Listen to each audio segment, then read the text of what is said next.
Hey everybody. Hey, are we live? It's me.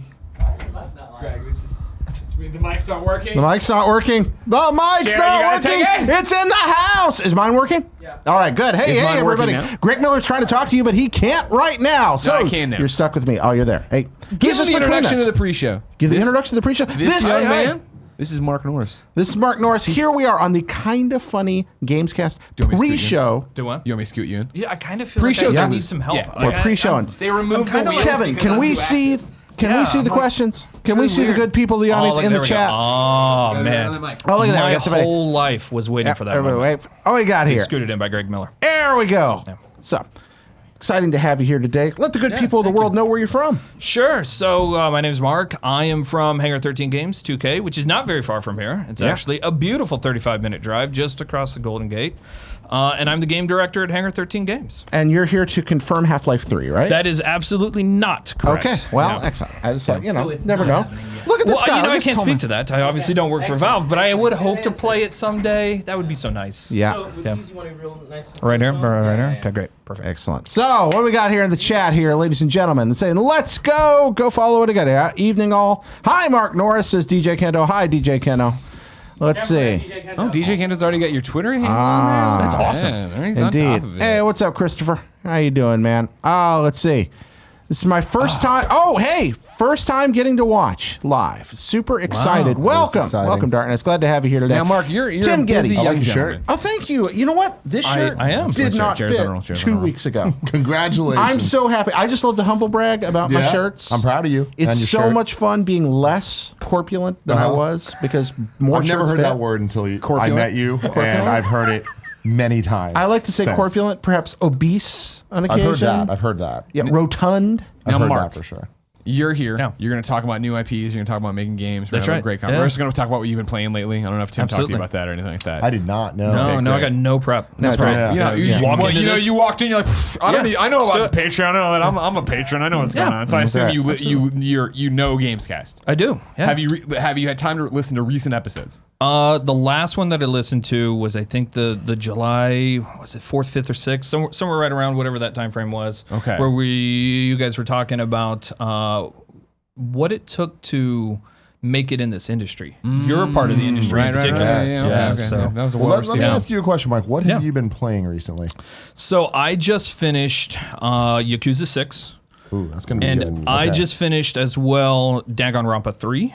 Oh, it's gonna be good. So Okay. yeah, I play a lot of eclectic games. Of course, I make open world games for a living, so open world games are things that I'm constantly interested in. So we got Yakuza 6 and what was the other one? Danganronpa 3, Okay. yeah. Where's that going? So what I'm gonna do is after the Hollow Knight update, we'll do Yakuza, and then Danganronpa 3.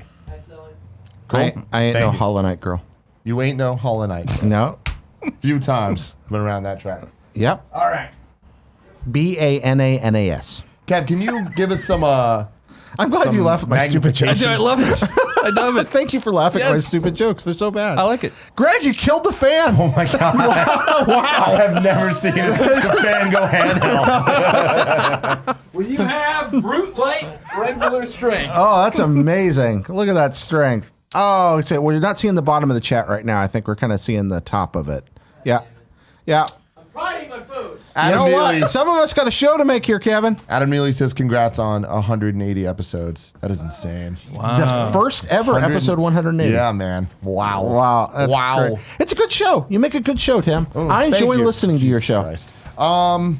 Let's see. I started going back and listening to old episodes. Don't It's been do fun. that. Really? That is a very bad idea. No, I'm doing that right now. With To listen to our stupid ass predictions that do not come true. I love that's part of the fun. Though. It Who is- it cares is if part you're of the fun. right? Yeah. It's about No, the. you're right. I've been Jared. going back and re-listening to several of my old favorite podcasts from the beginning. It's been fun. I want to keep going with that. I'm not stopping you. No, you can Are stop we me. doing 5 still for Mobile Gamer We're Bullshit? doing 5, and are I, you, of course, are you familiar with the game Mobile Gamer Bullshit? It's new. I don't know if it. I think it might It would have been after that. Okay. yeah, okay, Yeah, I don't know it. We're gonna but- save that one. okay. And by the way, Excellent. you're gonna need an extra column today Shout out to Nathan Wallach. for for mobile game, Welcome. bullshit, or both. we can write that in. You can write that in. All right, I got to get the laptop because I left Mobile Gamer Bullshit in the lobby. This is why we again. do for the it. pre-show, That's so all we right. can figure out what to do for the real show. Work them You know what I kinks mean? out. Yeah. You guys get to see us in here, the sausage all over the place. But now we're gonna put the sausage. Oh, see, we're just setting up the entire thing. It's great. It's just doing it. We're doing it. I was trying to make sure it was there. So that's actually, you weren't lying. I just had a great idea. What What's idea? your idea? So at PAX this year, I'm doing the Jared. This involves you. Sit down. Sit the fuck down. At PAX this year, right? We're doing Kind of Funny's Intersight Championship for the Per Schneider Absolutely. Intersight Championship Cup. Absolutely. Yep. So I'm doing all sorts of random games in this tournament bracket. We are going to do for one of the bracket games, Mobile Gamer Bullshit, hosted by Jared Petty. Are we gonna do it? Yeah, I didn't know that. So you have to lose. You can't be in that one. Okay, that's fine. That's fair. I like that. Yeah, That's a I think really good I think I idea. just get a gimme point for that, right? Shouldn't I get a hosting point? No, I don't like that at all. I want a hosting point. We got to figure out a way to get an alternative point there. No, I'm very excited. I didn't know we were doing that.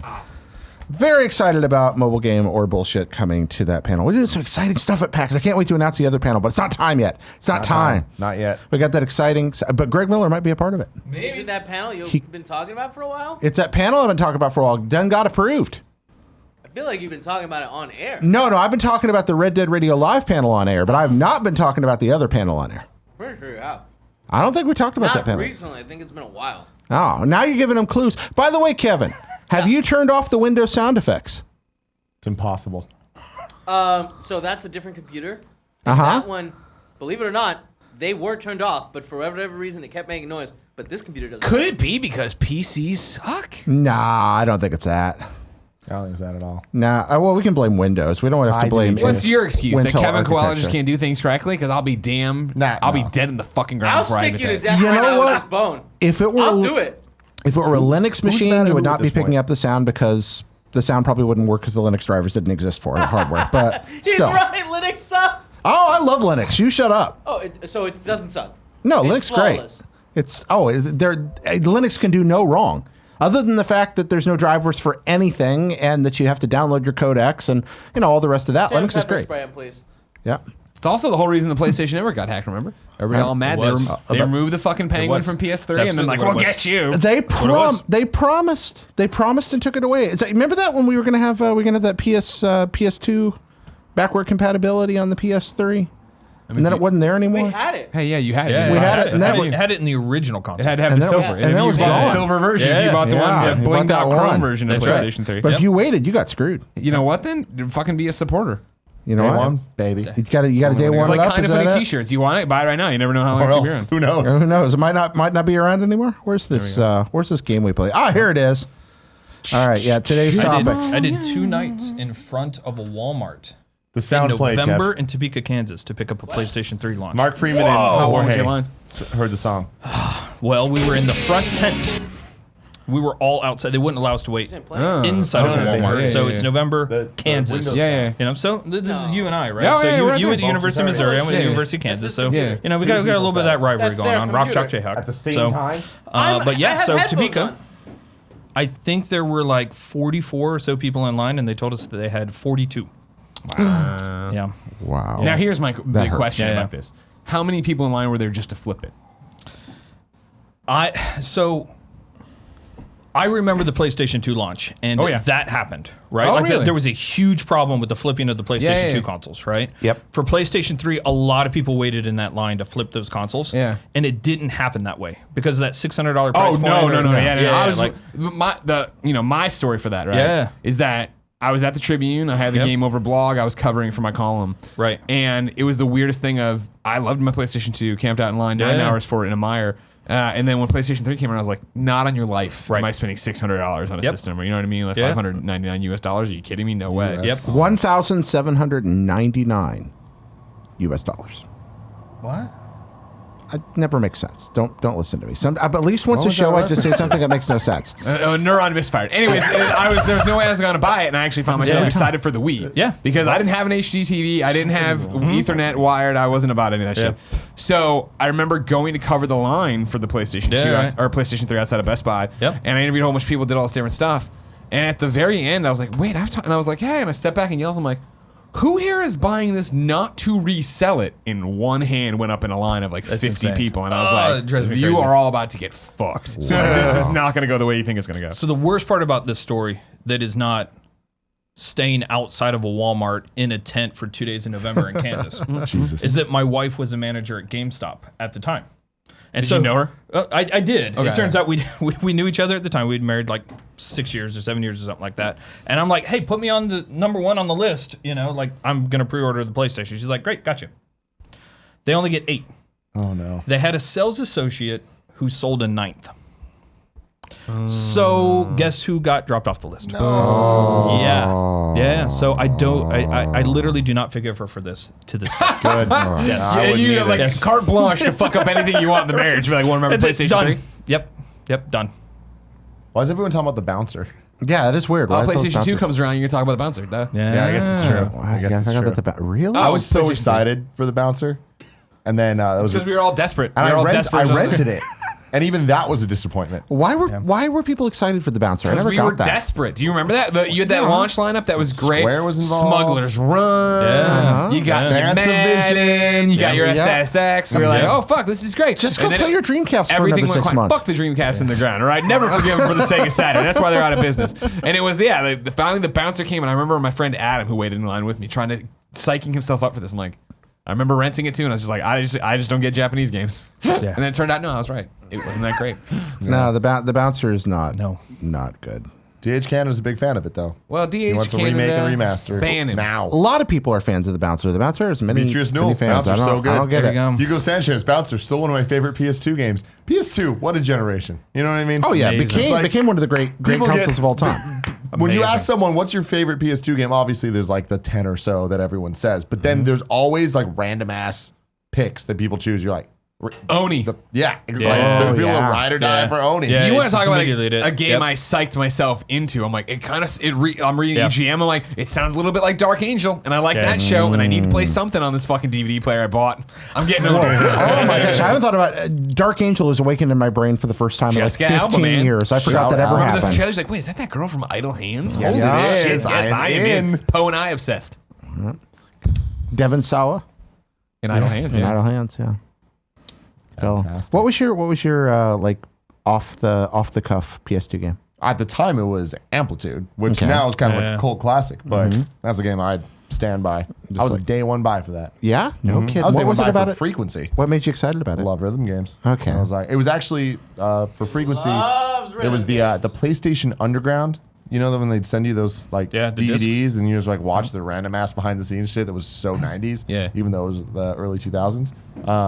Yeah, that's how I found out about Frequency, and I was like, I'm buying this shit. Yeah. And then it was one of the first games to have online capability. Yeah. On the PS2. Right, because you had that weird Played the shit out adapter. of That's that. right. You make I remember remixes. convincing Poe to buy SOCOM on the adapter too. I was like, we're Yeah. gonna play. Well, yeah, granted, we lived a 10-minute car ride, 20-minute bike ride away from each other. We're like, we're gonna play. But- You're gonna go home. I'm gonna play. And I think we played one game. We're like, this sucks. Yeah, Kevin and I was the same story with SOCOM. What was you- yours?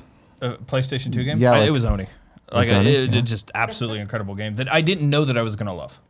I never Yeah. even played it. I just remember the previews, but stayed away from that one. It was You guys like, are talking about online adapters. Yeah.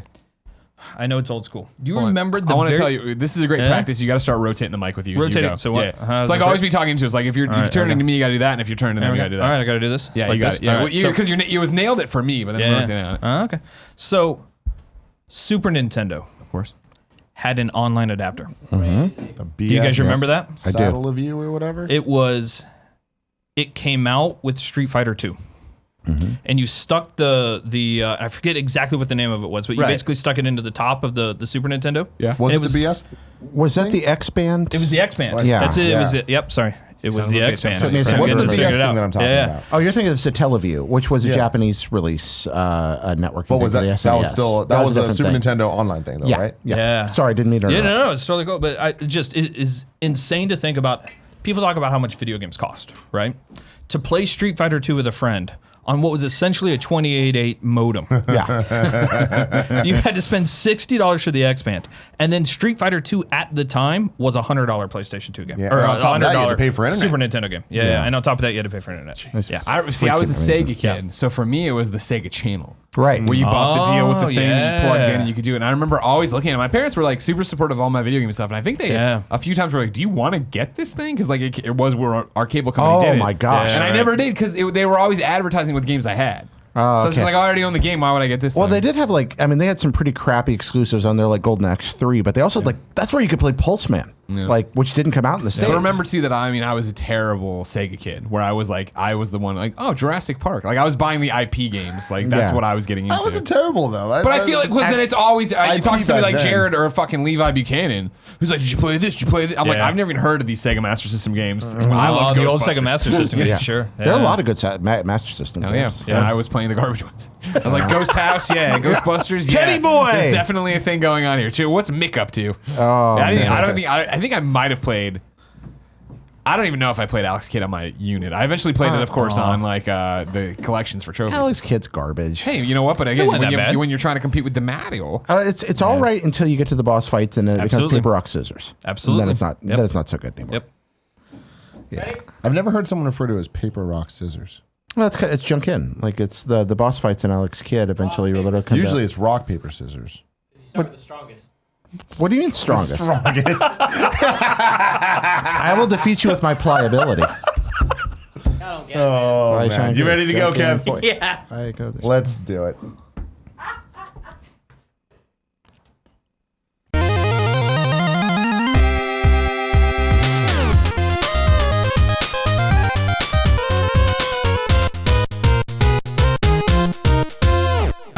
What's up, guys? Welcome to the first ever episode 180 of the Kind of Funny Gamescast. That is a lot of episodes. a lot of this show. episodes right there. Wow. Very, very excited about this 180 one. weeks. As always, I'm Tim Gettys, joined by one of the coolest dudes in video games, Greg Miller. Hi, Tim. Hi, how you doing? Good. How are you? I'm not doing well. I'm excited to talk about video games, though, to put myself in a better mood. My want some- amplifier Yeah. blew in my car. Yeah. And I am very upset about it because I assumed it was going to be a free fix. Nah. Is that $300. is that why you came in with a cloudy demeanor today? Probably, man. We need you more than ever. Probably. Patreon.com/kindoffunnygames. By the way, you were very upsetting. kind. Despite being upset, you were so polite today and professional. I'm trying. I appreciate it's it. It's a whole thing. Jared Petty, everybody. Oh, hey, Give him that hi. round of applause. Glad to be here. And joining us for the very first time, Mark Norris. Hi. Hi. Hi, Kind of Funny family. You are a game director at Hangar 13. That's a true statement. You have also worked on games like I have worked on DC Universe. Yeah! Yeah. I love that you start absolutely. there. It's where Greg and I met. Yeah, Exactly. absolutely. Okay. Yeah. me and Nick Colin met him. That's right. However many years ago, when we came to 2010 Austin. when I Okay. did the Doomsday boss fight. We showed that off. yeah. So and then DC Universe Online. DC Universe, and then we did League of Legends. Yeah. and, No big deal. and It's a little League of game. Legends, little tiny game. Little game. I was there early. I was like employee 60-ish or something like that. So Wow. very early, right? Really Yeah. early there. And what did you do there? I was a producer, which at least at that time at Riot, that kind of meant you did everything. Okay. You know, because the studio was kind of small and we had just moved into the Yahoo Center from where it was previous to that. So, and then from that, I did a little bit of time on the Dead Rising franchise.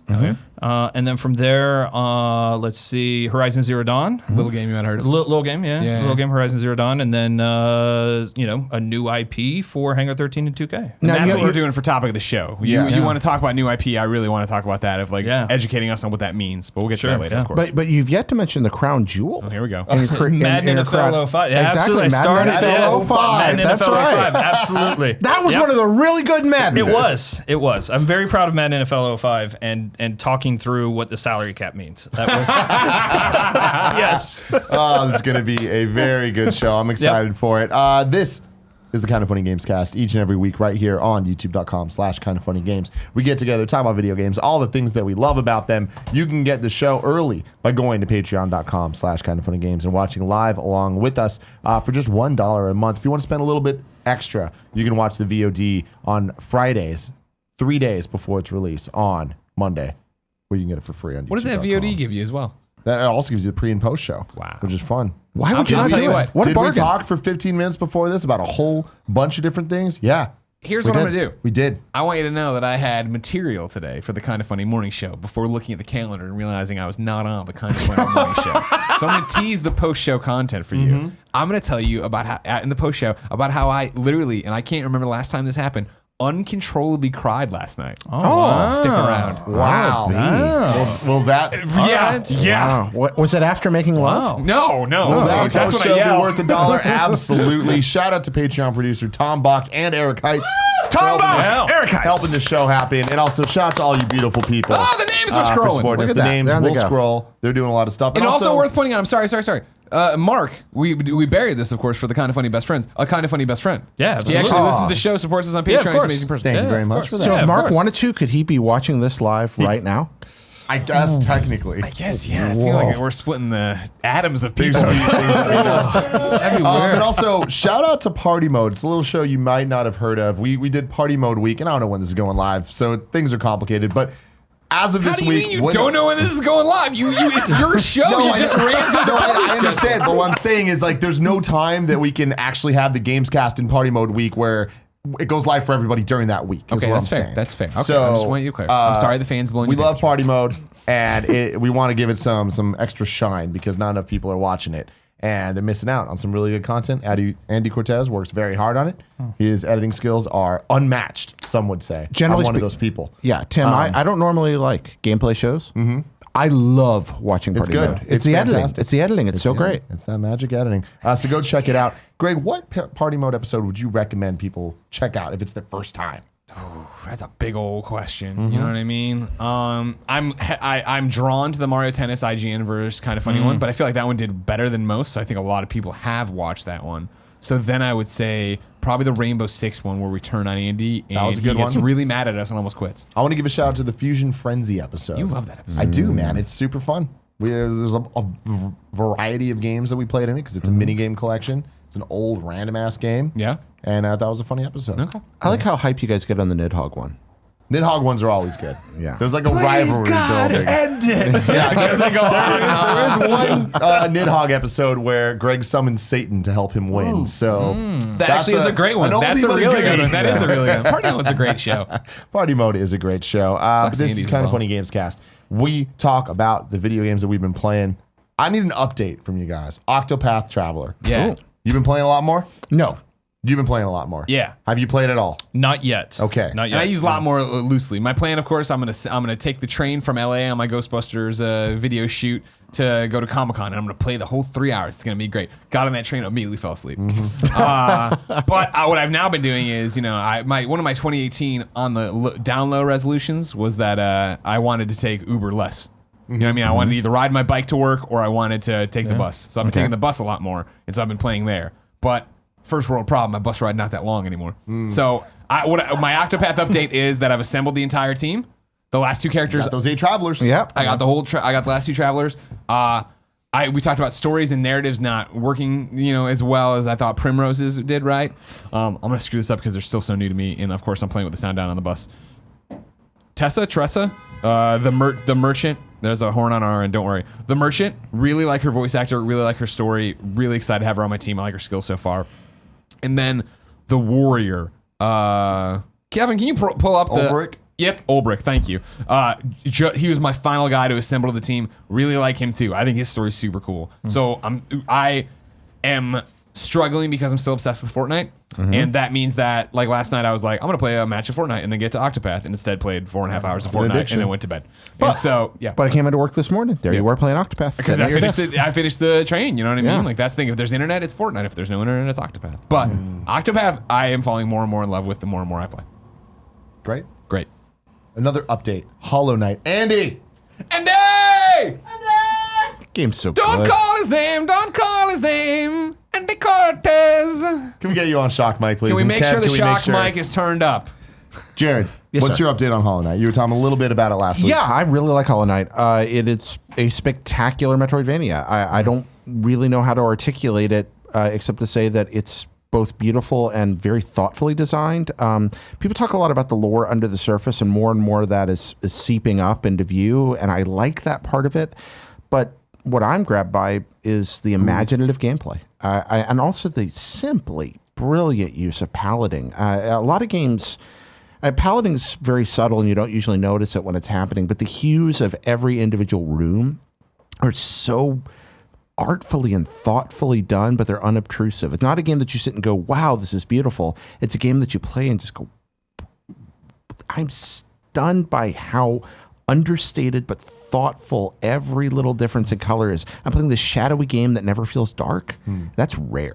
I really like Hollow Knight. So, Andy, you've been playing Hollow Knight as well. I got through the Oh, the mic isn't working. Uh-oh. The Here we shot go. might not turn on. Like it didn't last week or whatever. It's gonna be doing. Jeez, Andy, Louise. what's up with you in the hall or in the shock mic? I got the shock. I don't know. It's just we have problems here, Jared. I got past the first world on the airplane on my flight to LA yesterday. Again, it's kind of weird because I'm in an airplane, so I'm not fully in gaming mode. There's people chatting around me, a bunch of fucking chatty Cathys left and right, Jared. Let me tell you what, man. Yeah? This guy kept talking about how he knew the dude who owns Tito's Vodka in Austin. Jeez Louise, man. Why is he talking to you about this? Just get away. Quit talking. No, he was talking to the lady next to me. I'm trying to play Hollow Knight. Why do you have headphones on? Huh? Headphones. I do. They weren't good enough. This guy Wow. was fucking full volume, Greg Miller. Okay, yeah, that's rough. I've been in that situation. Did you get us a hookup for Tito's vodka though? No, I didn't. Wow, I this didn't. is a sad story. On He many wasn't levels. talking to me. It's just I don't know. You just lean over. He was you're like, I'm you could chat with people on Virgin America flights. I don't know. You could chat using this little remote. I was like, well, okay, well, chat with the person next to you. yeah. And quit fucking talking out loud. You know what I'm saying, Greg Miller? Anyway. number one games journalist. Jeez Louise. Yeah, I got past sort of the first world or whatever, and it was a game that I started and immediately realized, not really for me. I'm not feeling it. But I gave it a second chance on this flight, and while I was at the airport as well. It's that very Souls style of dying, and I got to go find my body, similar to what Shovel Knight did when you die and you have to go get your coins back or money whatever. bags. Yeah. Yeah. In this case, you have to you fight your dude really quickly to kill him, your ghost or whatever. And I'm not quite sure what the lore is. I'm not quite sure what's happening, but I'm into it. Are you gonna play more of it? Oh yeah, the Okay. gameplay is like really punishing, and Yeah. but like you want to be punished, kind of. It feels yeah. good, Greg. You know what I'm saying? I do. Yeah, it's not like masochistic. No, it's it's just not. hard. Yeah, and a lot of it is just your fault. Like there are plenty of moments where I don't have a lot of life, and I'm like, I can get past this point, and I play reckless and I die, and it's That's like very Shovel Knight. That's on me. Yeah, absolutely. Yeah, and you know that it's on you, but you want to risk it for the biscuit. You know what I'm saying, Tim Gettys? I know So what you you're want to saying, go Eddie. after that. You want to free that little caterpillar up there, Tim. Yeah. But sometimes what's good for the caterpillar isn't good for the gander. Yeah. Been there. And yeah, I'm having a fun time with it. I just got past. Essentially beat the main boss of that sort of underworld. Well, I think he's the main boss. There are certainly a lot of things that I have not explored yet, I'm sure, now that I've unlocked these new powers. Right. But I know eventually, give me wall climbing. I don't have that yet. I know that's in the game, though, right? I'm pretty sure, like, the Mega Man style wall. There is all kinds of new traversal stuff coming Okay, up for cool. you. Yeah, I can't wait for that stuff, and it's slowly opening up, and similar to, I can't think of the damn name. The one that Nick wouldn't shut up about. Axiom Verge. Axiom Yeah. Verge. Yeah, similar to Right. that, where you're very Metroidvania. You're realizing there are paths that were you couldn't get to earlier in the game, but now you do have the abilities to get to it. So I am definitely going to keep playing it. What makes a good Metroidvania game, maybe more than anything else, is how it recontextualizes areas that you become comfortable with and suddenly makes them intriguing again. And you realize that there's ingenuity you didn't see at first glance happening around you. I think that sometimes we almost gloss over that aspect of those games, and Hollow Knight accomplishes that better than most. I think that's part of the appeal of it. It's just that it's effortless. You're traveling through it. It's what you don't see until you do. Like you're like, oh, wait a minute. Yeah, that thing is up there, and I ignored it because I knew I couldn't get to it, but now I have the ability to, and I want to keep exploring and keep finding out what's happening in this world. And the characters are very, very toned down in terms of like voice acting. It's just them making noises. Yeah. But the text kind of seems a little too intense for me. Like I know that there's more under the surface that I can't wait to get to, but it's kind of intimidating at first, trying to absorb whatever the hell is happening in this world. Well, you don't really have to. That's the other bit. Is that I? That time it happened. Oh, there went that window that was sound. my fault. That was my fault. That time it happened. But no, you don't have to get into the lore. That's the other bit. I mean, I hate when people talk too much in video games. And the nice thing about Hollow Knight is if you don't care what's going on, just go get some more screaming caterpillars. You'll be fine. Sure, yeah, absolutely. So Now, I'm digging it. It's worth pointing out that you said you're on the plane when you're playing or whatever. You were going to see Spider-Man on PlayStation 4. Yes. However, embargoed for that. Yes. Thursday. By the time this airs, if you're not watching live, Thursday we can talk about it, right? Yes, No. August 2nd. We need to powwow. I think we just put up a video at some point. Just put it out Okay. on that Thursday. But we can figure it out. Yeah, cool. So Stay tuned for that. yeah, stay tuned, Number one guys. games journalist, Andy Cortez. Thank you very Cortez, much. World Traveler. Can confirm Peter Parker is playable. Oh, man. So there's my You spoiler heard it right there. here. There you go. Breaking embargo. Third or fourth. Breaking embargo, guys. You mean no one can see you doing the Andy face. You mean that as a joke? Spider-Man is Peter Parker. Yes. You're not saying there's a Peter Parker skin that you run It's a around joke, in. yeah. Okay. That's Don't need that getting broken out of N4G. that Spider-Ham news about Into the Spider-Verse made me Oh, so yeah, the happy. movie? Yeah. I was just John like, That movie's gonna be "Oh, amazing. That's Perfect. great. Yeah. Perfect casting for that. Perfect move. So, Mark, Yeah, you've been playing some games too. I have been. Tell me a little bit true. about this Yakuza 6. So, I make open world video games. It's kind of, I go, this is Kinda what I your love to thing. make. It's my thing. So I try to play them all. Oh my God. If one exists, What a I'm task. like, and not just play them. I really want to understand them, right? Like I want to play them all the way to the end because you just never know when a new mechanic's going to come in that changes the way that the game plays. You never know when a new system's going to get introduced. You never know when a piece of content's going to come up and make you go, "Wow, that's really something that's interesting that I hadn't seen before." Why right? haven't we thought about that? Yeah, exactly. Yeah. Right. So Yakuza's super interesting for me because I picked it up. I never played any of the Japanese, Yakuzas that you could I think maybe picked up on PS3. There might have been. I can't remember. PS2 there was right. one, yeah. PS2, Yeah, absolutely PS2 is where it right. I starts. never played any of them. Right. So I was introduced to the series with Yakuza 0. Oh, okay. And at first, there are things about it that I'm like, oh wow, like I put myself into something that This is obtuse. yeah, absolutely. And what I started to really understand over time, because I played that and I fell in love with the idea of the way that they did, basically the Japanese, mafia, right? Yeah. The characters that they introduced were fantastic. And I really loved the main character. Well, then they did Yakuza Kiwami. And so you got to play Yakuza 1, but it was all updated and, it looked great. It was a much smaller game than Yakuza 0 was, so I was able to get through it relatively quickly. Yep. And now at this point, like I'm hooked. I'm like, Oh, yeah. oh Yeah. my God. Yeah. So I get 7 video games with this character. I can't think of another franchise where you get that much time with one character. And they take this character essentially from, in Yakuza 0, it's like 1985 or and then Yakuza 6 is present day, basically 2018 or right around that time frame. It's Is 30 he's years. still running the orphanage then? Is that He's still running an orphanage. Yeah, This he's, is Kazuma, still doing right? that. Yeah, absolutely. Yeah. So the other thing that they do that I have never seen done before successfully, and generally speaking, I was always afraid to do with any of the video games that I've worked on, was they take the same place and they reinvent it over and over and over again. And for whatever reason, oftentimes in video games, they're like, oh, you've been there before, we need to build something completely new for the sequel. Or, like they've seen that in another game somewhere, so we want to do something that's completely different. But what they've done, and I'll probably butcher the name, but it's Kamurocho, or, the district inside of Tokyo. the red light district they make basically, up. They don't use make the up, real right. red light district. No, right? of course They not. use their But own. their version of it, Yeah. right? Yeah. It's their version of Roppongi. Yeah, exactly. At the very least, I assume that it's through Yakuza's, 2 through 5 as well. But you go to it in Yakuza 0, you're there in Yakuza, Kiwami 1, you're there in Yakuza 6, and I love the fact that they go, oh, that's down on Sanrio Street, or that's down on, whatever boulevard it might be, and I just go, oh, I know exactly where that is. I don't have to look at the mini map. Like I'm literally just playing this game, and I'm like, oh my God, there is a brilliance to that. There's a familiarity to Coming home. the way that they do that. Yeah, it literally does feel like coming home. Yeah. It's coming home to that character, and it's coming home to that location.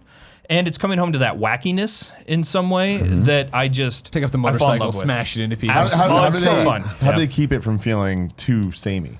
So one of the things that they do is, even though that the layout of the area is exactly the same, the buildings, they kind of turn on or off. So you'll see it, like you'll be like, oh, that's Starlight. I went to Starlight, which is like a host club or a hostess club in one of the previous games.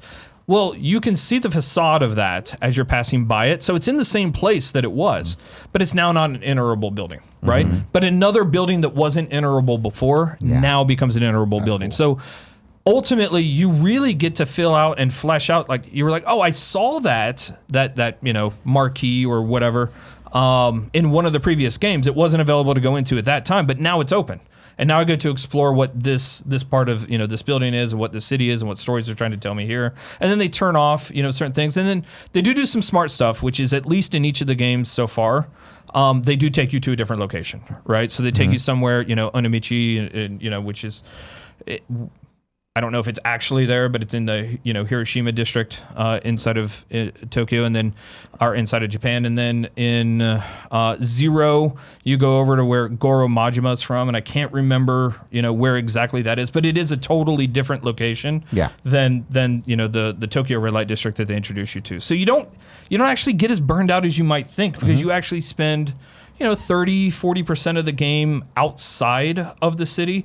But you do get to learn that city or that part of the city incredibly well. It's just really well done. I want to harness you so badly for a video essay right now. Because this is like it's a tension that you're describing, and I've never really thought about the aspect that you're bringing up here. Yeah. Between the more things change, the more they stay the same on one end, and like Thomas Wolfe's "You Can Never Go Home Again" on the other, which is that when you go back to a place, it's never the way you remember it exactly. Yeah. You're like a ghost walking through a house that you sort of recognize.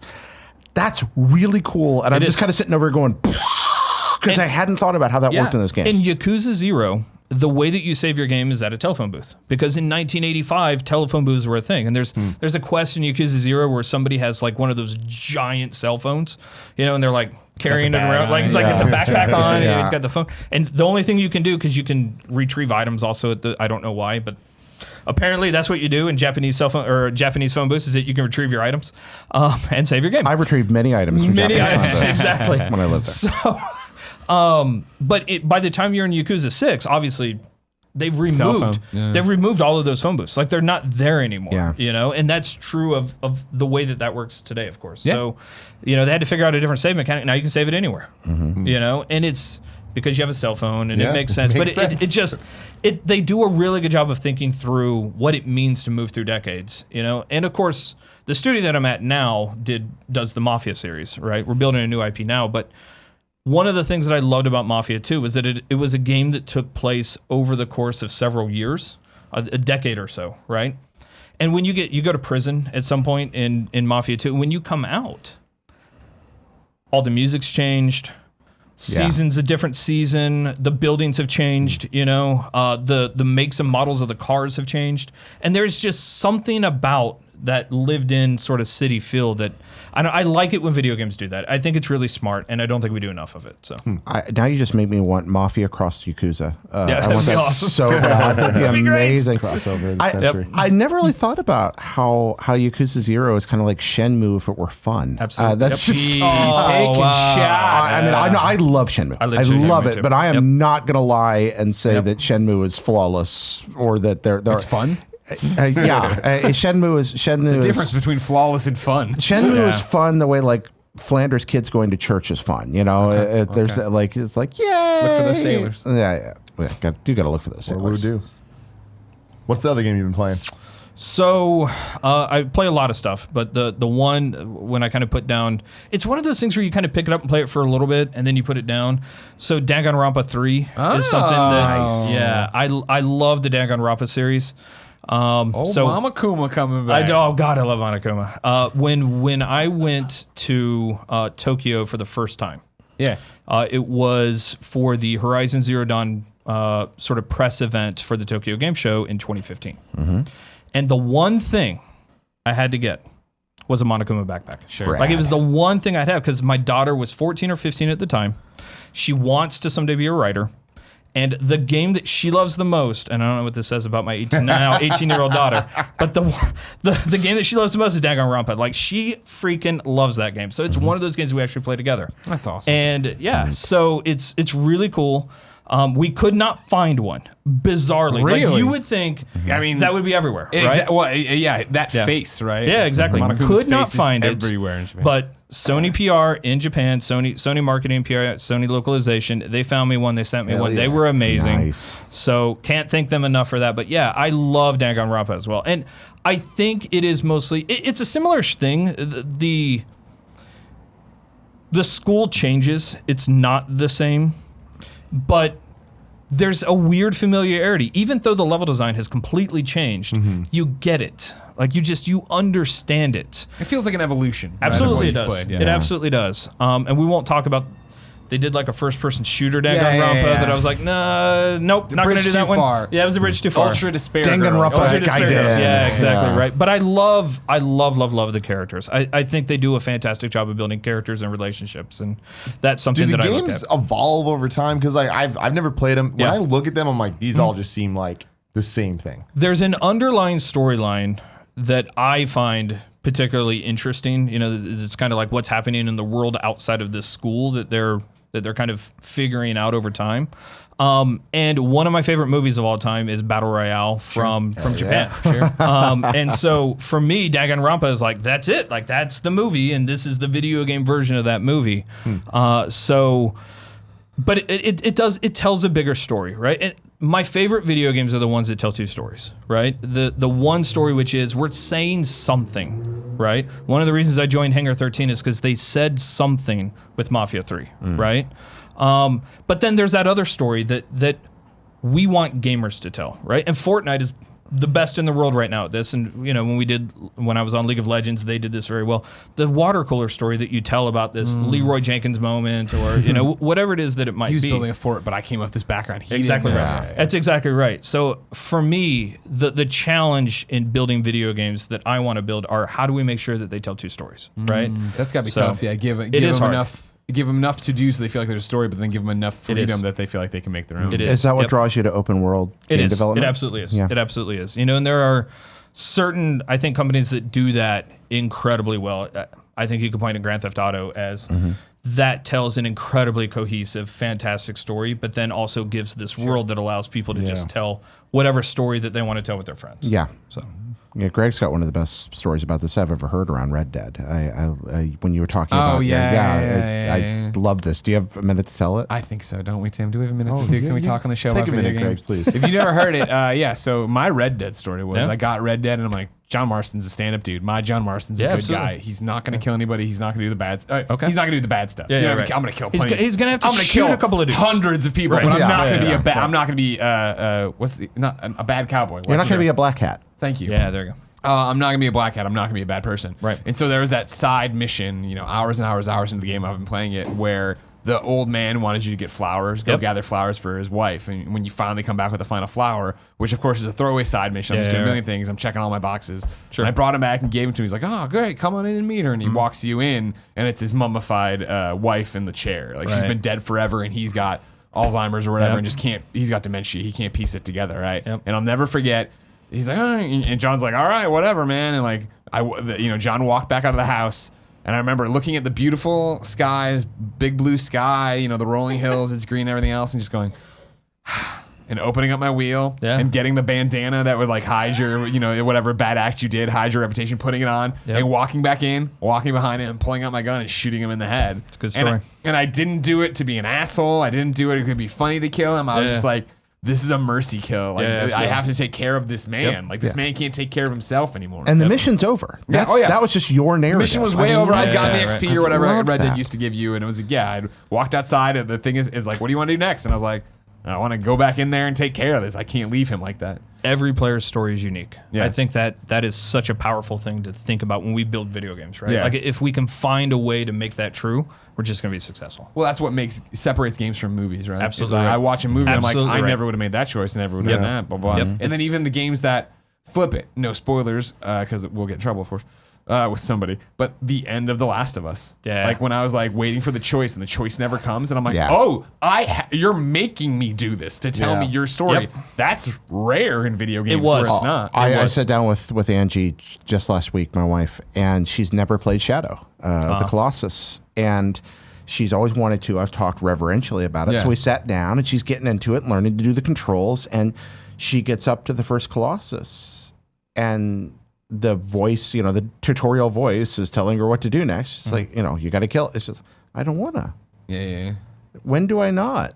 And I was like, you have to. And she's like, but I don't want to.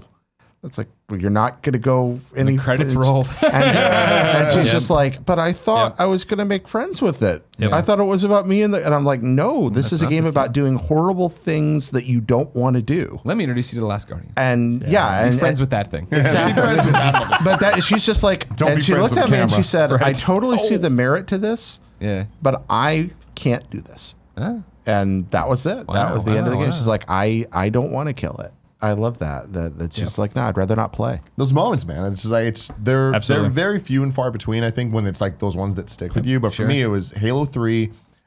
Me, my best friend Curran, and Alfredo were playing co-op for the story mode online, and we're all going through it. We did the whole thing in one sitting, and we're at the very end of the game. And the final mission is you're in a warthog, or if you're playing with more than 2 players, like 2 warthogs, and you go. And everything's blowing up, and it's kind of the escape the explosions to get to the end. And at the end, there's this final giant jump that you take. We were going, and we're shooting a bunch of guys, and I hit the wrong button. So instead of switching guns, I got out of the warthog as they went, and I was just standing there, and everything's exploding around me. And like Curran turns around to get me, and I was like, "Just go without me, just go without me." And he's like, "Are you sure?" I'm like, "Just fucking go." And we went, and they both make the jump, and you see the cutscene start playing. And you see the warthogs jumping across, and you just see my character just exploding. It's great. And I was just like, Amazing. in canon, there's this one fallen soldier that just didn't make it across the chasm. Awesome. Did any of you play Asheron's Call? I know it's an older game.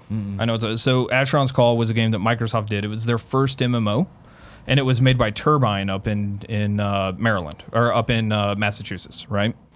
And it came out right around the time that EverQuest did, and it was like the other MMO at the time. They had like 8 or 9 servers.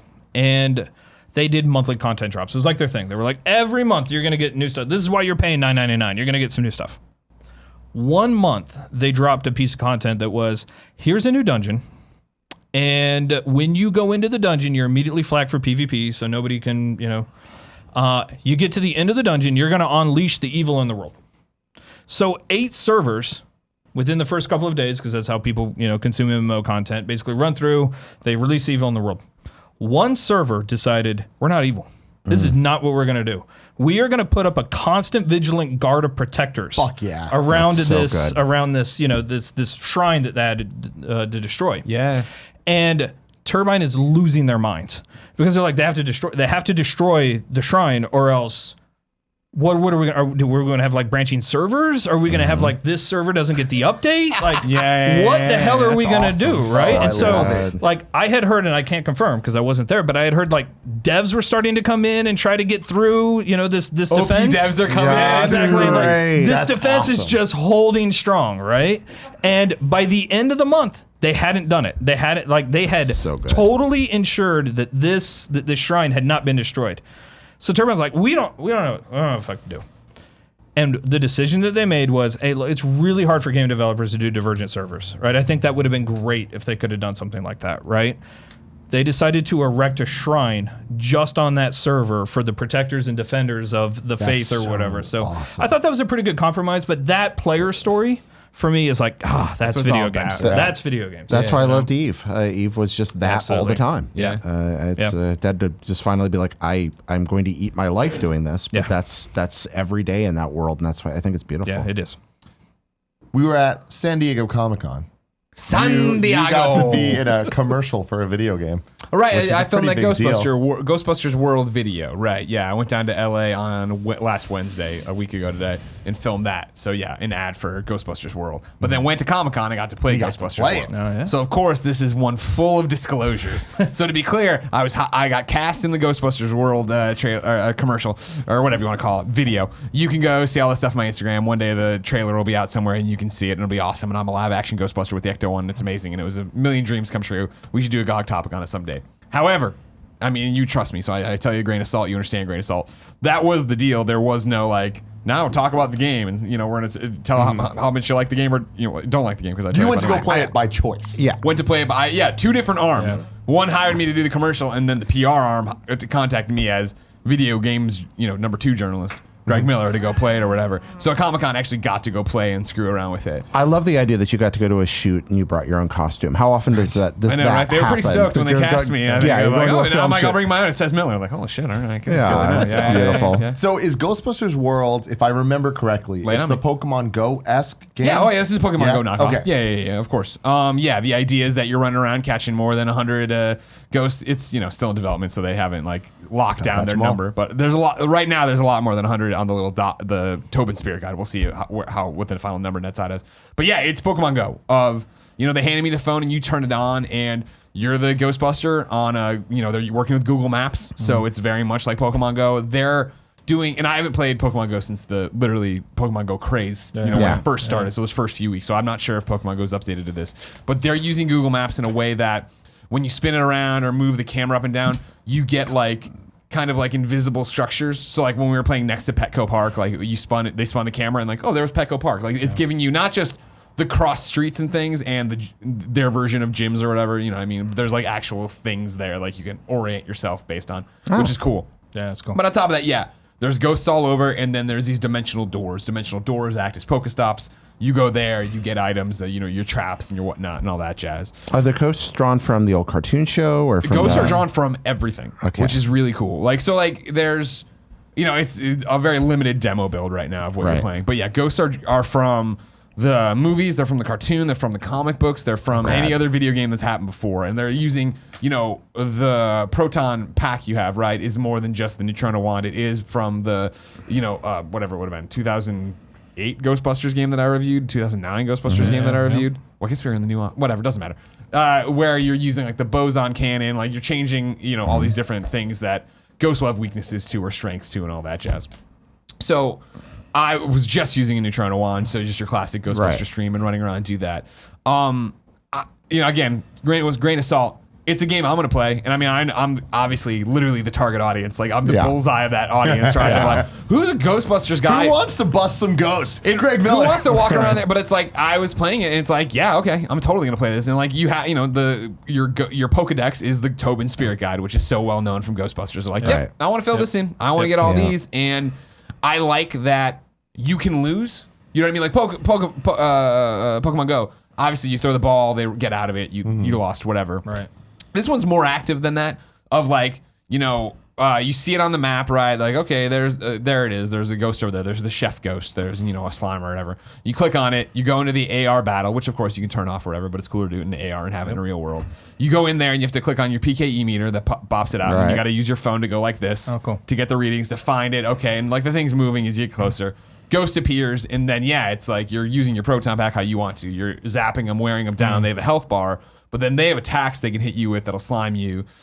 When they go to attack you, there's a quick thing that pops up that says counter. You tap it and use that ghost glove punch thing they had in the new Ghostbusters movie that you can do to counteract that or take it. But it's like they were talking to me of like, we don't want it to be just it'll get boring just capturing if there's no gameplay to it. Like I was talking to one of the guys there. He's like, when you get going, you get like deeper and you fight higher level ghosts. Like if they hit you once, you're dead. Some of them. Like you need to be on top of the counters. It's not something you can just sleepwalk through for everything later on. So they say. This was, you capture him, you wear him down. Okay, throw out the trap, get him over the trap, slam him into the trap, and it was like. It was active, whereas I feel like Pokemon Go is much more of this. Not that I'm like running around getting sweaty, but like I will because I'll be in a Ghostbusters outfit playing this. But yeah. 2 questions. Jared, do you have a question? Can you cooperate with others to catch ghosts with the streams? And 2, if you cross the streams, what happens? Great questions.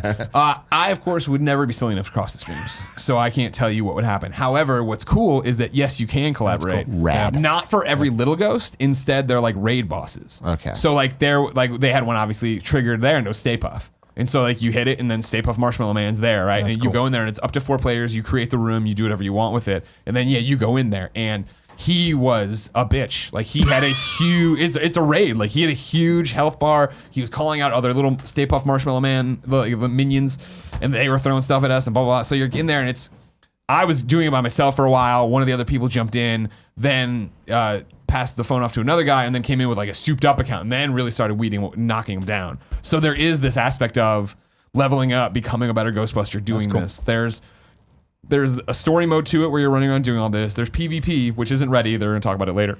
But from what I gather, it is like, you've caught the ghost. You've work on leveling that ghost up and doing stuff with them, and then fight other ghosts that way to have that go on. For me as a nerd, like you get to customize your character, like you craft what your Ghostbuster looks like through a whole bunch of preset options and stuff like that.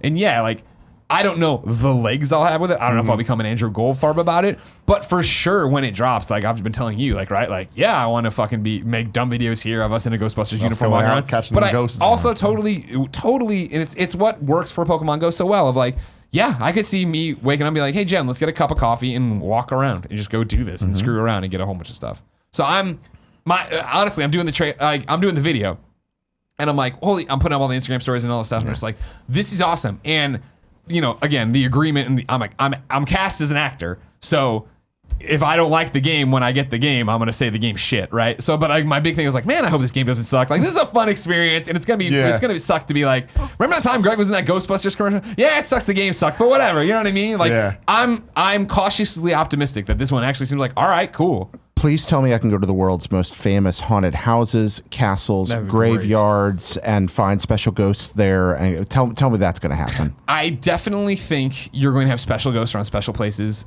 I don't know how deep it's going to be. You know what I mean? Like right now they're keeping it very broad level. They're fools not to, but I definitely don't think it's going to be graveyards. You know what I mean? They don't want to fuck with you on that level. But I mean, if they don't have something special at the firehouse in New York, are you kidding me? Yeah, I was thinking about like real world, like haunted castles, places that are famous for their ghosts. And I mentioned graveyards not because I'm trying to be in bad taste, but graveyards are some of my favorite places to take walks. Oh, sure. So that's where that came from. No, I hear you. I hope there's ghosts in graveyards. Well, I don't know if there ought to be. Actually thinking about it. Yeah, but I mean, again, that'll be a funny Let's Play if Greg gets thrown out of a graveyard dressed in full Ghostbusters gear. You know what I mean? God. Portillo running around with a Stay Puft There's costume. nothing more fucked up than someone in a Ghostbusters costume walking through a Yeah, graveyard. let's not do that. That's in terrible You watch taste. all these YouTube prank videos. Has anyone done that yet to a funeral? We don't watch them. We don't watch them. They shouldn't make them. Let's not do that. Well, I just It's came a up with a terrible great idea for idea. a skit, everybody. Yeah, don't play Ghostbusters. I'm very much like, all right, coming this year. Cool. Yeah, we'll see. Yeah, we had that moment where we all cared about Pokemon, or not all of us, but a lot of us cared about Pokemon Go. It'll be interesting to see if I can get you guys to care about this to go Ghostbusters with me. I know Big Kev Dog will be there. Wow. That's what he says when he's in there. That's You know Kevin. what I mean? I played a different game at Comic-Con. And that game was Super Smash Brothers Ultimate. Nick and I got to go An play. indie title I haven't heard about. Yeah, no. Who would have known? Everyone's surprised that I'm interested in this. I didn't get enough time with it. I only got to play a couple matches. I definitely wanted to play the entire time that I was there.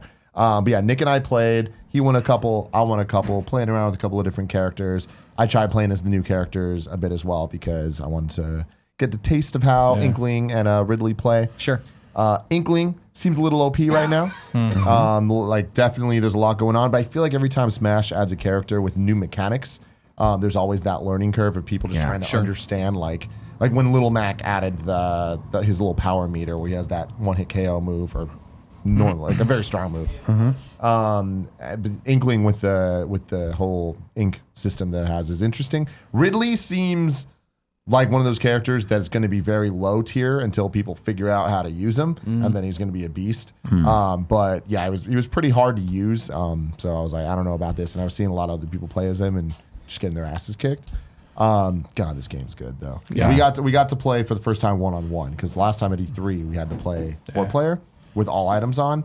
We got to play 1-on-1, but items were still on, but they were on low, so it was less chaotic and I could kind of focus a bit more. Because if you're new to it, because I don't think we talk about how we love Smash a lot, but I don't think we talk about it. Tim is a purist and only plays Final Destination no items. That is the opposite of purism. That's all they play. That's the opposite. They come in, of they hit purism. the Omega symbol, and that's the end of it. Yeah, that is inverse purism. That is blasphemy. When we play as a group, yes, it's Omega levels. It's usually 1-on-1, or if we do multiplayer, or whatever. And it's like that's the way to play Smash. Everybody fucking knows it. Whatever. I have fun playing with the items, and I do all that stuff. Smash Brothers is like the one game that I really do try to, as much as possible, 100%. My problem with you saying you enjoy playing with the items sometimes and all this stuff is that I know what you're talking about when you go play with Colonel and all your boyhood friends.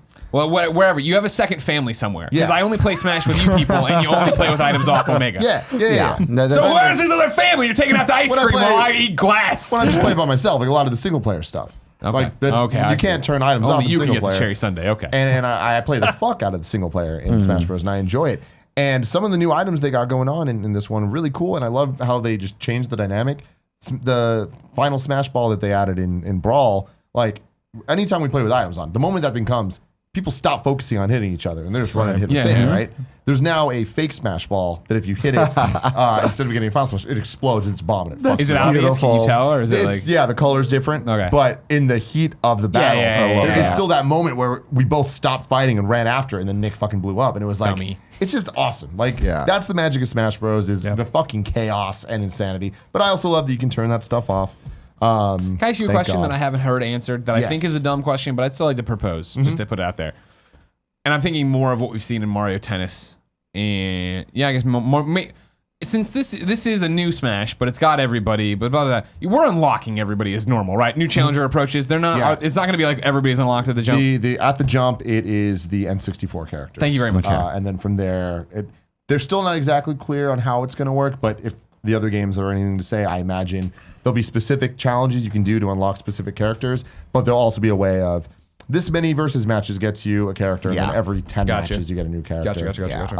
And I think this game might do it at random, just because there is so many different characters. Okay. But yeah, so people were asking this on Games Daily. We had to play with Pro controllers. GameCube controllers weren't there. You couldn't play it portably, so no Joy-Cons, no anything. We've only got to play with the Pro controller, and it works. It's fine. It's going to take some getting used to for people, but I don't think it's the end of the world. Pro controller's a fine controller. It's just different. It's a fine controller. It's a great controller. It's a fine controller. But man, it's fucking Smash, dude. I do too. I love it. I cannot wait to play more of it. I've been watching so many videos because now that there's more demos going out, like Comic-Con and a bunch of tournaments they've been doing, I've just been watching hours of footage of just trying to break down the differences. And you were kind of saying, like implying that this is a port. This is not a port. I was implying, because there's a big debate going on about this, even to this day. And the game does look very similar to Smash 4, but this is so much more than Mario Kart 8 Deluxe was compared to Mario Kart 8. Like this is, every character has so many little tweaks and differences, and the speed of the game. Now that I got more hands-on time with it, it is faster than Smash 4. It is not as fast as Melee, which I think is a good thing overall. Yeah, I agree. In terms of making the game accessible to more people at a high level. The last thing Smash Brothers needs to do is lean into the fighting game community, because it's entirely. I think it's important for it too. No, it's important for Smash Brothers to respect and remember the fighting game community, but I think leaning into that mechanically ultimately leads down the road of stagnation. The fighting game community is wonderful, but they are also codified and fairly narrow. The kind of game, it's what happened to arcades. Let me illustrate this more clearly. Street Fighter 2 comes out, everybody in the universe is playing Street Fighter 2. As new iterations and clones and other fighting games come out, they keep doubling down on more and more complicated mechanics. By the time Street Fighter 3 comes out, normal humans cannot get their minds around it any longer, and gradually the entire genre fades into a niche. Nintendo understands that they can honor the fighting game community's wishes for depth without completely abandoning the ability for normal human beings to play a game that's ultimately about a big pink marshmallow beating up another big pink marshmallow. And I think that's good. Is that true across the board? Because I've spent probably 20 or 25 hours now inside of Mario Aces. That game's hard. Oh yeah. Oh my God. Yeah. Like I was playing through it. I'm like, oh great. I get to go play Boo in his castle. I probably fought that boss 70 times. This fucking story about it, man. Yeah. Oh my God. Like that game is really hard. I bought it because my daughter and I were loving playing. Like we play a lot of Nintendo games, right? And I'm like, oh, I like tennis.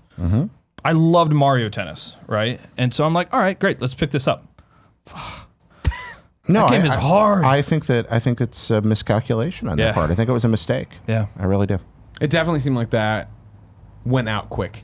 Yeah. Like everybody's super stoked on the online beta. We were super stoked from what we had played on Let's Plays and everything else. And then when we got it, and we're like, man, this story mode's not great. It seemed like that took the wind out of everybody's sails. I just don't. All the RPG was out of that too. Yep. Like it just. Yeah, you're leveling Mario up and doing stuff for nothing. For nothing. I just haven't fooled with it. I was really excited about it, and when I heard the story mode wasn't fun, and that's the thing too. We talk about on the shows all the time, right? There's not time right now for a game that's like, yeah, it's all right. Yeah. There's no time. There's no time for games that are all right. Yep.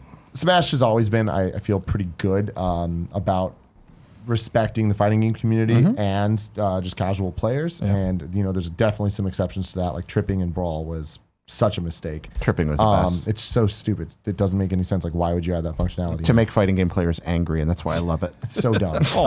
But I feel like Smash 4 did a really good job with the online mode of the for fun or for glory, different type of matches. So you can play with items on and it'd be fucking chaos and stupid shit. Or it can be one-on-one Final Destination Fox only type shit. And I feel like with the Switch and where it's at now and everybody kind of this renaissance for Nintendo, it's a great opportunity for them to come in and like really give a platform that for years people are going to be playing, and you can kind of evolve down two different paths, both those paths being shown the same type of respect. It sounds like exactly that they've nailed it. From everything I've heard from you and everybody else, that's where they landed. Like the Smash community, both the Melee guys and the Smash 4 guys are all like, all right, Ultimate's seeming pretty good. There's some issues right now with balance, but like Sakurai, the director, is looking at that, and there's tweaks being made, and I'm very excited to see where this game comes out. But going back to the port versus new version conversation, like sirens are on our end. With the Smash Bros blog that they've been updating every day, the amount of content that they're adding is just so insane, and the amount of love and extra care being put into this version is just proof to me that this is going to be a brand new experience. Awesome. And it's not just going to be the same game again. I'm so excited about this game. I can't wait to play it. Jared. Yes, sir. You've been playing old games. I have. They're new again. Megaman X Collection 1 and 2. Yeah, I downloaded these the other day based on the Gamescast we just had. Well, I guess yesterday when they got early, or this week when they got released. They are excellent emulations of these games. They're wonderful recreations. The museum stuff there's a lot in there. Yeah. I like seeing the different, particularly Sirens the merch and stuff that's in there. I think those are really neat. Yeah, more sirens here again. The merch stuff's neat. It doesn't quite have the same degree stepping outside of the games themselves of TLC that you saw in like the very first Megaman collection, where you could jump in and have the challenge fights and all that. Yeah. They do add a neat 2-boss challenge fight mode that I like. That's really cool. But there's not quite as much variety around that stuff, and I miss that. However, when it comes to going and playing some really spectacular Mega Man games, I mean, I picked up Mega Man X, and I'm just like, oh, this is still great. This is just as much fun as it was the first day I played it. If you like good platforming, some of those games are spectacular platformers, and others are very good platformers. Are there any bad ones? I don't think any of them are bad. What are the must-plays out of the collection? The must-plays are, 1 is essential. I feel like 1 and 2 are still the strongest in the series. Some people really like 3. Because you can play as Zero, and I like that as well. But I feel like 1 and 2 are the best. But all of them are worth your time. Even 8 it was a PlayStation 2 game. Yep. Yeah. And that's ugly. It's an ugly game. But it's actually a very well-designed ugly game with some neat platforming ideas and a lot of fun. And I think more than anything else, though, it's that you've got something almost unprecedented, a series that began on the Super Nintendo all the way to the PlayStation 2. Yeah. And the ability to play through those same characters and their evolving story and their evolving mechanics across SNES, PlayStation, and PS2, across 3 platforms in these 2 collections. It's really cool. Yeah. I'm a fan of this. Have you been playing it? No, not yet. But I worked at Capcom for a little while when we were doing the Dead Rising stuff. Mm-hmm. I have an absolute love in my heart for Mega Man. Yeah. As a game designer, it has some of the absolute. I'm a big moment-to-moment game designer. Mm-hmm. Like, some people are systems people, some people are mechanics people, some people are level design, right? Like, I am huge on mechanics. Mm-hmm. And Mega Man, for me in particular, especially 2. Oh, yeah. Yeah. Have you... it's Golden Age. Golden Age for mechanics design. Have you ever gotten your hands on 9? Not yet. Okay, so 9 is 2 part 2. Yeah. And... some people don't agree, but I think it's the best Mega Man game. All right, I'm going to check it out. 9, though. That one. Oh, wow. Best Mega Man game. I think so. It's because it's 2 built on 30 years later. Sure. Somebody just went back to 2 and said, what worked about 2 and what can 30 years of platform design teach us to make that even better? All right, I'm going to play. That's the approach they take. I'm going to play it, and I'm going to message you, and then we're going to see if that's true. It's radically good. Okay. Right. Yeah, it's 2 if all the weapons were good. Fair enough. Fair enough. But yeah, I think X is... You don't have to like old games to enjoy playing, particularly X1 and X2. And I think X3 is really worth your time. And the others are they're a neat historical. They're not just curios; they're all good games. So you can literally get dozens of hours of good platforming out of buying these. I think they're a great pack. So collection 1 is 1 through 4. Yeah. And then collection 2 is 5 through 8. Okay. Yeah, so you're getting 8 games between the 2 collections. And that's a pretty spectacular. Also, I think probably owe a disclosure on this. I did some sponsored content for IGN for Capcom. Capcom sponsored a video I was in recently that was about the history of Mega Man and Mega Man X, and I should probably disclose that. So I'm not sitting here being compensated for talking about how I enjoy the game, but I did some commentary that I was paid for about the history of it there. So More sirens. Yep, gotta make sure that gets said. Megaran was in that too. Yeah, The Megaran footage was from in that Kind too. of Funny Live was in it. Oh, really? Do we get Pretty kickback on that? No kickback. Right. Please send a cease and desist. Hit up Sean Finnegan and be like, you you. motherfucker. Yeah, set up Finnegan You know for that it. footage that I gave you that you could use in this? Yeah. Yeah. We want money. Joke's for on it. you. Joke's on you, Finnegan. But yeah, guys, it's Open great up the platform. pocket purse, Per Schneider! Pocket first. And then your final game to talk about. Sky Skipper. Yeah, Sky The Skipper. fuck is Sky Skipper? Well, that's a great question, Yeah. Tim, because that was my question when I first heard of it a few years ago. Sam Claiborne introduced me to this game, the managing editor over at IGN. So Sky Skipper is a ridiculously obscure Nintendo arcade game that was created by Nintendo in 1981, right after Donkey Kong, did not test well, and then pretty much all the cabinets were converted into Popeye machines. They used the Popeye boards, kind of like Donkey Kong was Radar Scope with a new ROM on it. This was Popeye was Sky Skipper with a new ROM on it. And they're like, oh man, we'll make a game people want to play. Sky Skipper is a weird little game about flying an airplane around a world full of playing cards flying through the air while giant monkeys throw rocks at you. It's weird. It's garishly colorful to the point of hurting your eyes. Yes. It's an interesting piece of history for a Nintendo completionist. How did you play it? You can play it on ye old Switch because Nintendo, for the first time ever, has released Sky Skipper based on a ROM that they have in their archive Nice. That's to the awesome. general public. And so we can play this very, very, this long lost forgotten piece in Nintendo history. Has just been released. It's $8. But do you recommend people play this long lost piece of Nintendo history? No, not unless you're really into Nintendo history. It's okay. It has some weird bits in it. It has cussing in it, which is interesting for an only Nintendo game. There's the monkey gets in the cage and the monkey's like, "Damn it!" Mild profanity. The main character is named Captain Yu, Y-O-U. So it's like, yeah, it's got a very strange. You're flying a little biplane. You have to refuel, but there's this. Sky Skipper. There's a mechanic where like all the things you're picking up have different suits of playing cards on them, and if you make different hands up in the corner, you get point bonuses, which is a neat mechanic. that's cool. But it's kind of awkward and weird. It was also released on the Atari 2600 for some reason because they bought a license for it before the game actually came out, and the Atari version's awful. There's Mr. U, not Captain U, Mr. U. Okay, yeah, don't give him. But yeah, so also Nintendo really into monkeys that year. Lots of gorillas. monkeys were huge, man. Yeah, we had Donkey were Kong huge. and monkeys were huge.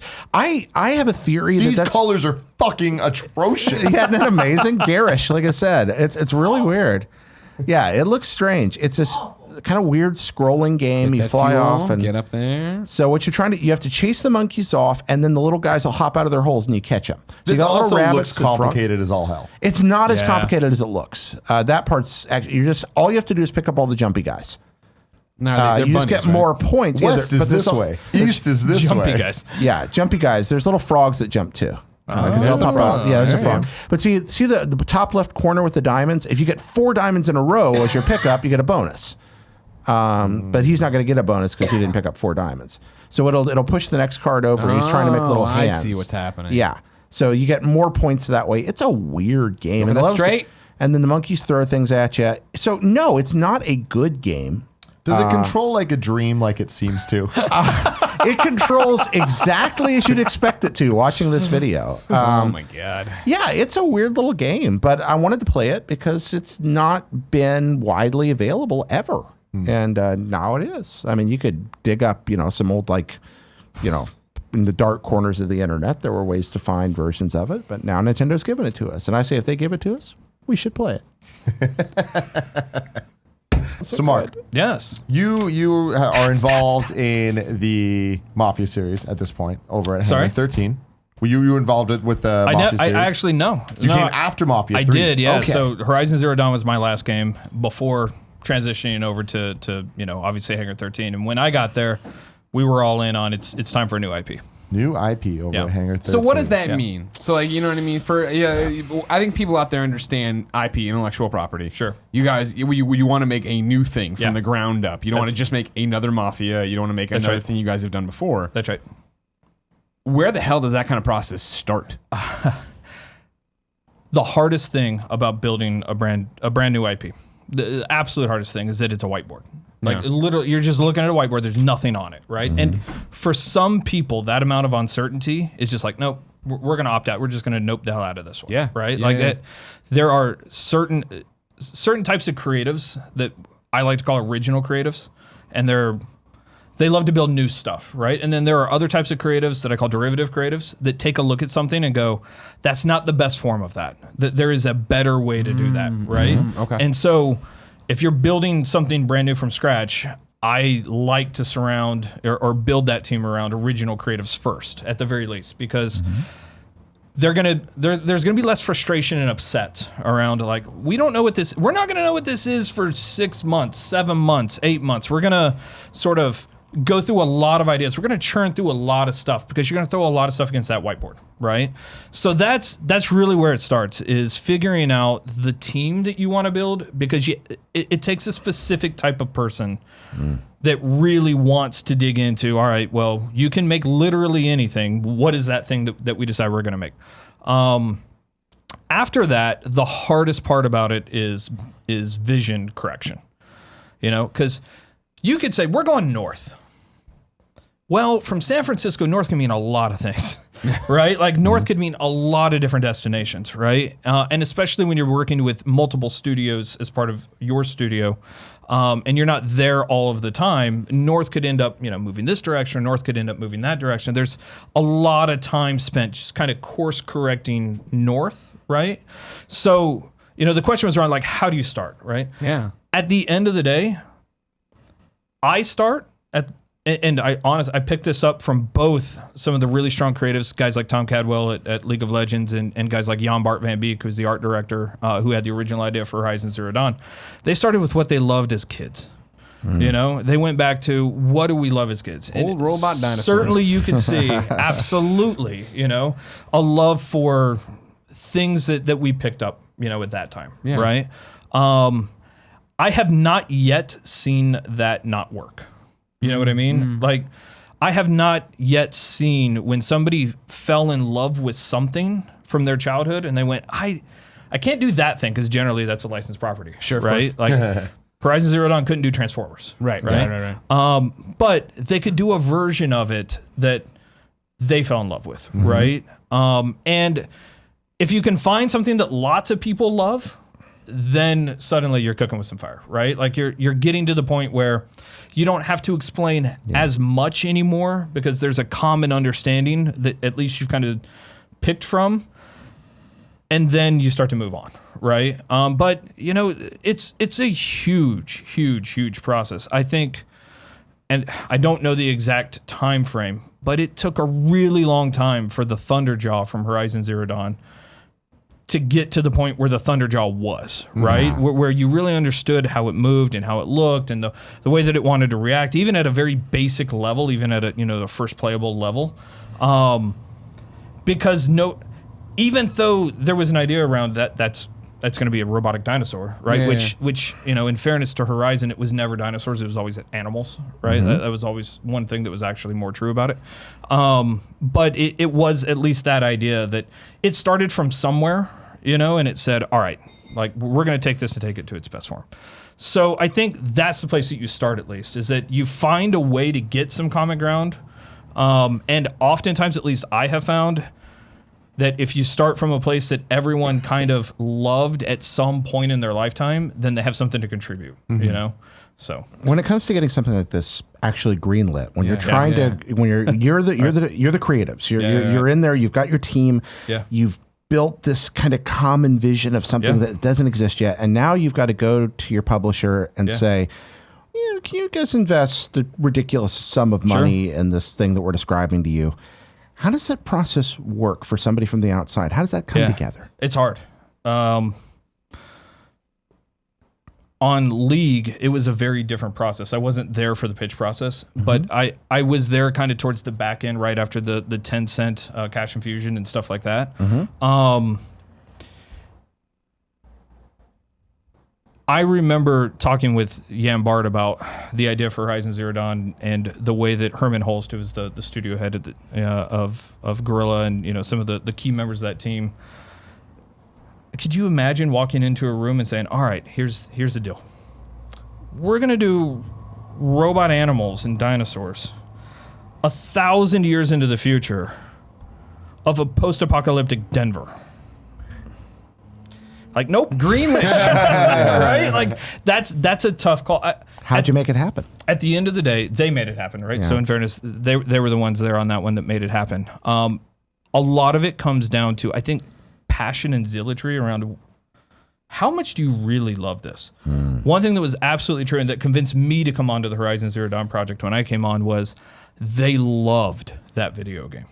Like, they absolutely loved what they were doing on that, and I could feel that passion. And I'm sure when that original pitch was happening, that passion was felt. Yeah. After that, imagery. Right? After that, it's imagery, right? Like, concept art? Oftentimes concept art. Oftentimes concept art. But almost immediately after concept art, it ain't real unless it's in-game, right? Like, it's not real unless you can put your hands on the controller and play it. And one of the things that I can point to that Corey Balrog and his team did on God of War, they had released some of their first playable footage, a 2015 build. Man, you could see it at that time. Like, you could see at that time that God of War was going to be special, right? And so I think it's a combination of passion and almost zealotry around that IP. Like, it's not that you just want to make it. You have to know that you're going to commit 5 years of your life to doing nothing but this and building this and trying to make sure that everybody stays on that same path. Corey has described it a number of times as the number of times that he had to repeat the same thing over 5 years, just started grinding on him. He's like, I know that this is what God of War was before. This is where we're trying to take it now, and God of War wasn't a new IP, but it was a reimagining of what, they had done previously.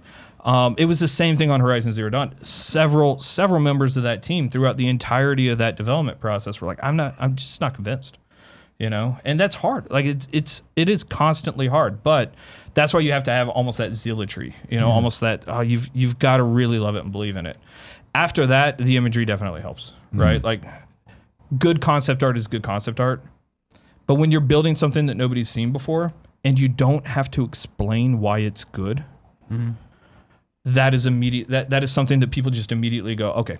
Like, when you say the words 1,000 years into the future of a post-apocalyptic Denver, with human tribes and robotic animals, we're like, I can't.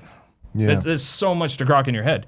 But when there's an image that just captures that, the words don't have to be used anymore, right? And then just following that is something playable. Like, you just got to have something, right? Yeah. There's just something that's proving out why it's special, which is, I think, if I had 3 or 4 big takeaways about building a new IP, and which, to get back to, like, what is an IP, we could talk about. It's not just a game. Like, you're really building a universe of things, and you should be thinking about comics and movie rights and everything else that is associated with a big intellectual property. But you got to do something incredibly well. Anything. One thing you've got to do incredibly well. Like, whenever I hire new designers, one of my favorite questions is, who's your favorite designer? Who is it? I get a lot of Kojimas, right? I get a lot of Miyamotos. Yeah. I get some Todd Howard, Okay. And for me, it's both Miyamoto from the mechanics perspective and Todd Howard from a systems perspective. Like, they just do amazing work inside of their fields. Man, there's a lot of stuff wrong with Elder Scrolls. People talk about it's buggy, character models, animation fidelity, IK. Like, you could talk about those things, right? Totally. That's a 90+ Metacritic game that continues to sell copies, because it does, in my mind, 2 things better than almost anything else in the industry. One is the sense of exploration. The sense of exploration that you get in Skyrim or the Elder Scrolls series, and in some ways the Fallout series too, is unlike almost anything else that you play, right? The second is the reason why that exploration even is valuable is because it has all these layered systems that make everything that you find interesting and unique. You know, like, oh, I just went into this, Draugr cave, and inside of it there is some pots and pans, and a couple. Well, I can use those in alchemy, or so that they take a look at a couple of things at Bethesda and they go, this is what we are going to do world class better than anyone else, right? And they invest in that, And if you take a look at, I don't know, Fortnite as an example. Man, talk about really... There is a game that Jagex makes, and it's called Block and Load.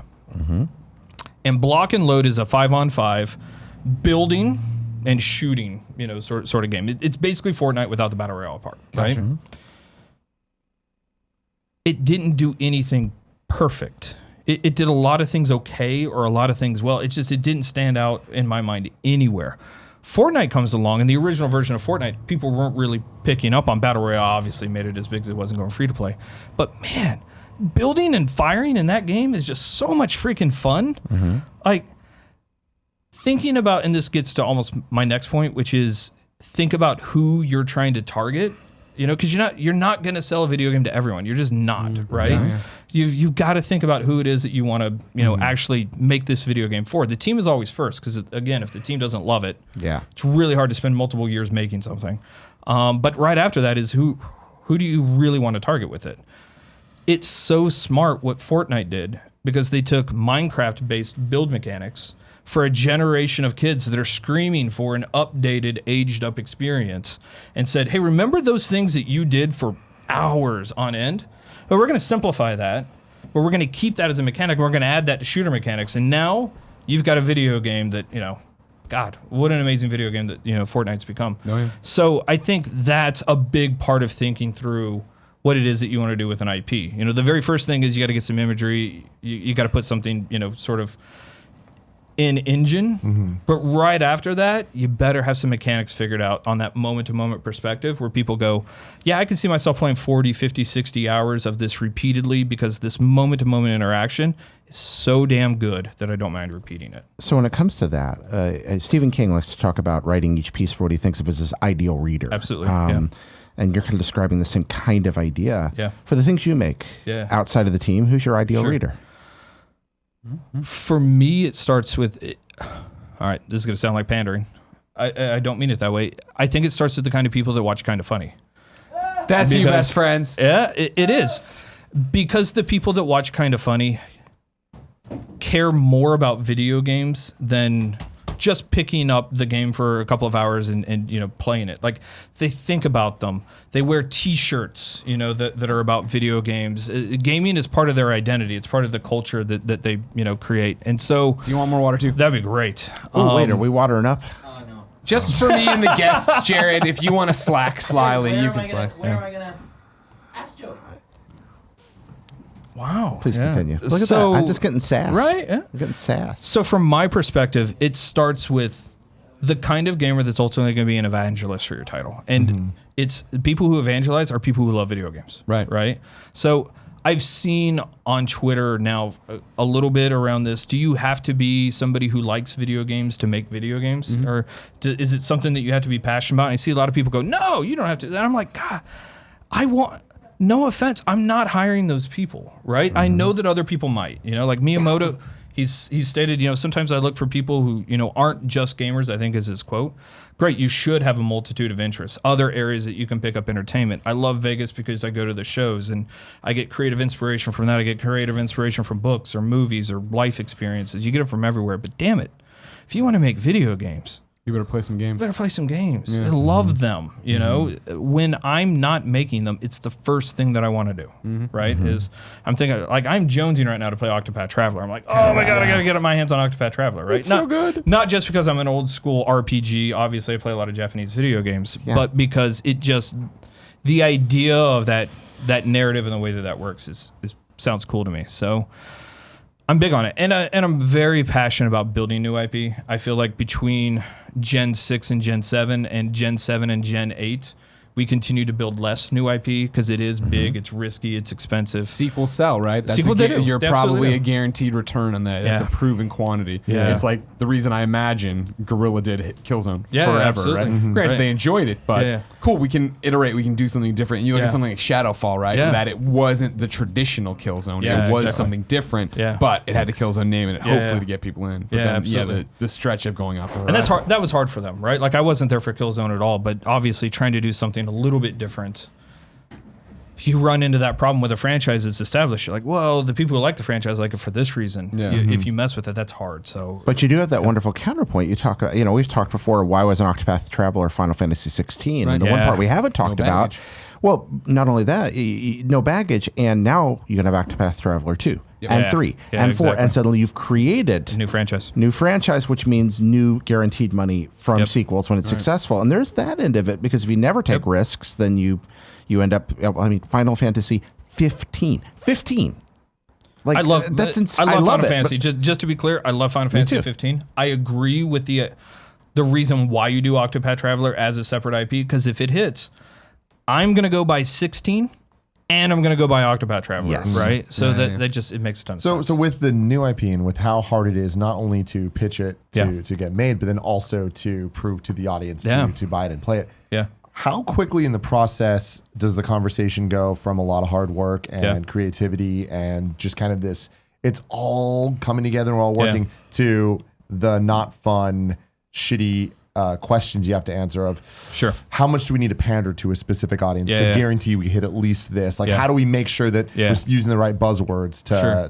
to get in there? Yeah, I would say we never pander to an audience. I would say that every single segment of the gaming, the people who are gamers, right? They like things. There is a segment of gamers that will never play online games, right? There's a segment of gamers that only play online games, right? That's a really difficult segment of gamers to bridge. You're like, all right, well, if you decide you're making a single player only game, you're going to ostracize X number of gamers and potentially even X number of regions of the world that are never going to pick up your video game, right? If you decide, as an example, you're going to make your Quantic Dreams, right? And you make Detroit. I love Detroit, right? I think it's fantastic. fun. When you're making that game, China's never playing Detroit. Right? Like that's never going to happen. You're never going to pick up X number of millions of people that could potentially want to enjoy your product, right? Now, Detroit's a PlayStation exclusive and stuff like that, so that makes it harder. But as an example, that you're giving up. At the end of the day, I would rather make a game that people love than a game that I feel like hit or checked all the boxes. And then became almost bland, or it's that old saying of you can't please everyone, So I think that's absolutely true. So just please the ones that you think are really going to enjoy the kind of game that the team wants to build. And I think if you head down that path, that's the best way to actually Does go at that it. become part of the conversation as early as the pitch meetings of, here's the group that we are Yeah, targeting with yeah, this? it does. It does. It absolutely does. And in fairness, good marketing and PR departments and stuff like that are a part of that conversation, right? The publisher, at least for me, right? I'm at 2K. And the publisher is the one who's handing us money as an internal studio, So they want to be a part of that process, and they absolutely should be, because if they don't believe that they can sell it, that's a really tough, call on our end to go forth and say, well, this is the one that we want to build, right? So there's certainly a collaborative process that occurs inside of that. And during that, yeah, we absolutely take a look and we go, all right, without getting, into, specific information about how segmentations work and everything else, we absolutely take a look and go, are we building enough features for this segment of gamers that would enjoy something like this, right? Like, great example for me is Dark Souls, right? It's really at its core a single player experience. It's something that you kind of test your might against, and I think the vast majority of people who play that probably play it single player. There are enough things inside of that allow people who love to play online games. Obviously, that it has PvP and certain ways to get into it. But the idea that they had around putting down the note cards, and the idea that they had, around being able to bring in extra buddies for boss fights, and there are smart things that that the development team from did that said, hey, this is something that this is our core audience, but we've done enough in this space that some of these other kind of gamers may come in and pick this up as well. So when you're talking about segmentation, follow up to Tim's question, we've been having a discussion a lot in Games Daily recently about the vast market shift toward games as a service. Sure. Yeah. Do you think that marketplace has become oversaturated right now? Do you think there's more good games being made in that space than there are customers? So this gets into sort of red ocean, blue ocean stuff, right? Like when you talk about red ocean there's a set market space, and that market space doesn't grow larger. And so what you're trying to do is you're competing inside of that space for gamers, right? Sure, there's a limited amount of gamers inside the red ocean. And then in a blue ocean, you're expanding it, right? You're like, nah, this is it's like space. Apparently, weirdly, space is continuing to expand, which blows my mind. But I don't know how that works. I see it. Right, exactly. So the idea of blue ocean is like you're literally creating more ocean. Nintendo. Yeah. Sure. Yeah. Well, one of my favorite examples of this is EverQuest 2 and World of Warcraft. Oh. 2 games that release within 1 week of each other. One, the current king of MMOs, right? The other, an upstart that didn't really know what they had with World of Warcraft. One went and said, all right, when we build the original EverQuest, we literally required gamers to go buy a video card, because a lot of PCs at that time didn't have one, right? So you had to go buy a video card to buy EverQuest, right? And so they said, these hardcore gamers, these people that are willing to go shell out $300, $400, whatever it is, in addition to buying the game and the expansions and the monthly fee, these are the ones. And they go, there's 500,000 of these out there, and we're going to grab them, right? World of Warcraft said, what if we stylized the graphics? Yeah. We made it a little more single player so that you didn't have to have this forced grouping that EverQuest 2 had. And we make sure that it ran on PCs that literally existed all around the world at that time, right? Yeah, exactly, right? Well, turns out that was the right call, because it went from an MMO audience that at that time was probably somewhere around 500,000 to 1 million people. Now, today, maybe it's shrunken a little bit, but certainly at World of Warcraft's height, you're 15, 20 million people inside of that audience. Like, that's what new genres do, And so when you talk about what building a new IP is, sometimes it's also even having that conversation around, are you building a new genre? We certainly had that conversation at Riot around League. There was a time where we, on our website, basically said, hey, do you like Dota? You should totally come and play League of Legends. Like we hired some of the Dota guys over, and that's what we're doing. At one point, of course, Blizzard and Valve got into a huge fight around who owned Dota, the term, right? Obviously, Dota was Warcraft 3, a mod, but Blizzard hadn't really done anything with it, so Valve decided to, basically to trademark it. So we decided at League, we don't want to call ourselves we don't want Dota all over our, that's going to be a competitor to us. So we had to come up with a new term. And I remember in the meeting where we figured out MOBA. We were like, all right, well, what are we going to call ourselves? Because we need to take Dota off, but we need to explain what the hell we are. So massive online battle arena. Yep, that's what we are. We're a MOBA. We're just to start calling ourselves a MOBA. And that's how it happened, right? Can we have another hour-long sub-interview about that meeting? Man. It's an interesting thing. I will say you pick up things from different studios that you work at. Brandon Beck at Riot Games is brilliant. Absolutely brilliant, because he doesn't think about things as games. He thinks about everything as an IP. There was a point on League of Legends where they literally just ripped out all the lore. They were like, don't need this. We don't need this lore the way that it's working. It was all based around who the summoner was, and became very apparent very quickly the champions were the stars of League of Legends, not trying to figure out the fields of justice and what. And they hired an incredibly brilliant game designer, Christina Norman from the Mass Effect series, to come over and help with this problem, figure out what they wanted to do with this. So, to this point now, what League is, esports and merchandising and everything that it does, it's thinking about their title as an IP as opposed to their title as a game. Sure. And so I think that's super important when you're trying to build an IP. I'm enjoying all this 4-dimensional chess stuff. This is great. Yes. This Here's is my rad. question. And so, like, this spawns from you just gave a talk, right? Yeah. Where you talk and where you basically announced, hey, Hangar 13, Yeah. we're working on this new IP. Yeah, brand new IP, yeah. I know that you can't talk about what that IP is. No. I don't know if this is a leading question, so feel free to be like, Sure. I can't talk about that either. Yeah. Can you tell us where we've talked about how it goes from whiteboard to this to pitch to, Sure. Can you say where you are in that? Like, has this been approved? Do you have the IP and you're moving on it? I think the best thing that I can say is that we have the idea. Okay.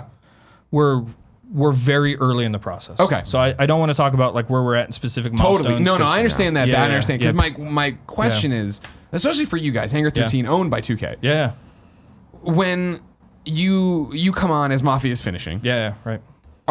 do you get like a deadline of like, all right, cool, here's your whiteboard, figure out what game you want to do in Yeah. 6 months, have a pitch for us, have 3 pitches to like. No, not really. Yeah. So oftentimes you build studios around people. Yeah. You know, you're like, oh, we figured out who this talented person or group of people is, and then you figure out what you want to do. And Hangar 13 was built around the studio head, a guy named Hayden Blackman. And Hayden had worked at LucasArts for years. He was a prolific writer, and he was the game director on Force Unleashed and Force Unleashed 2. And he is...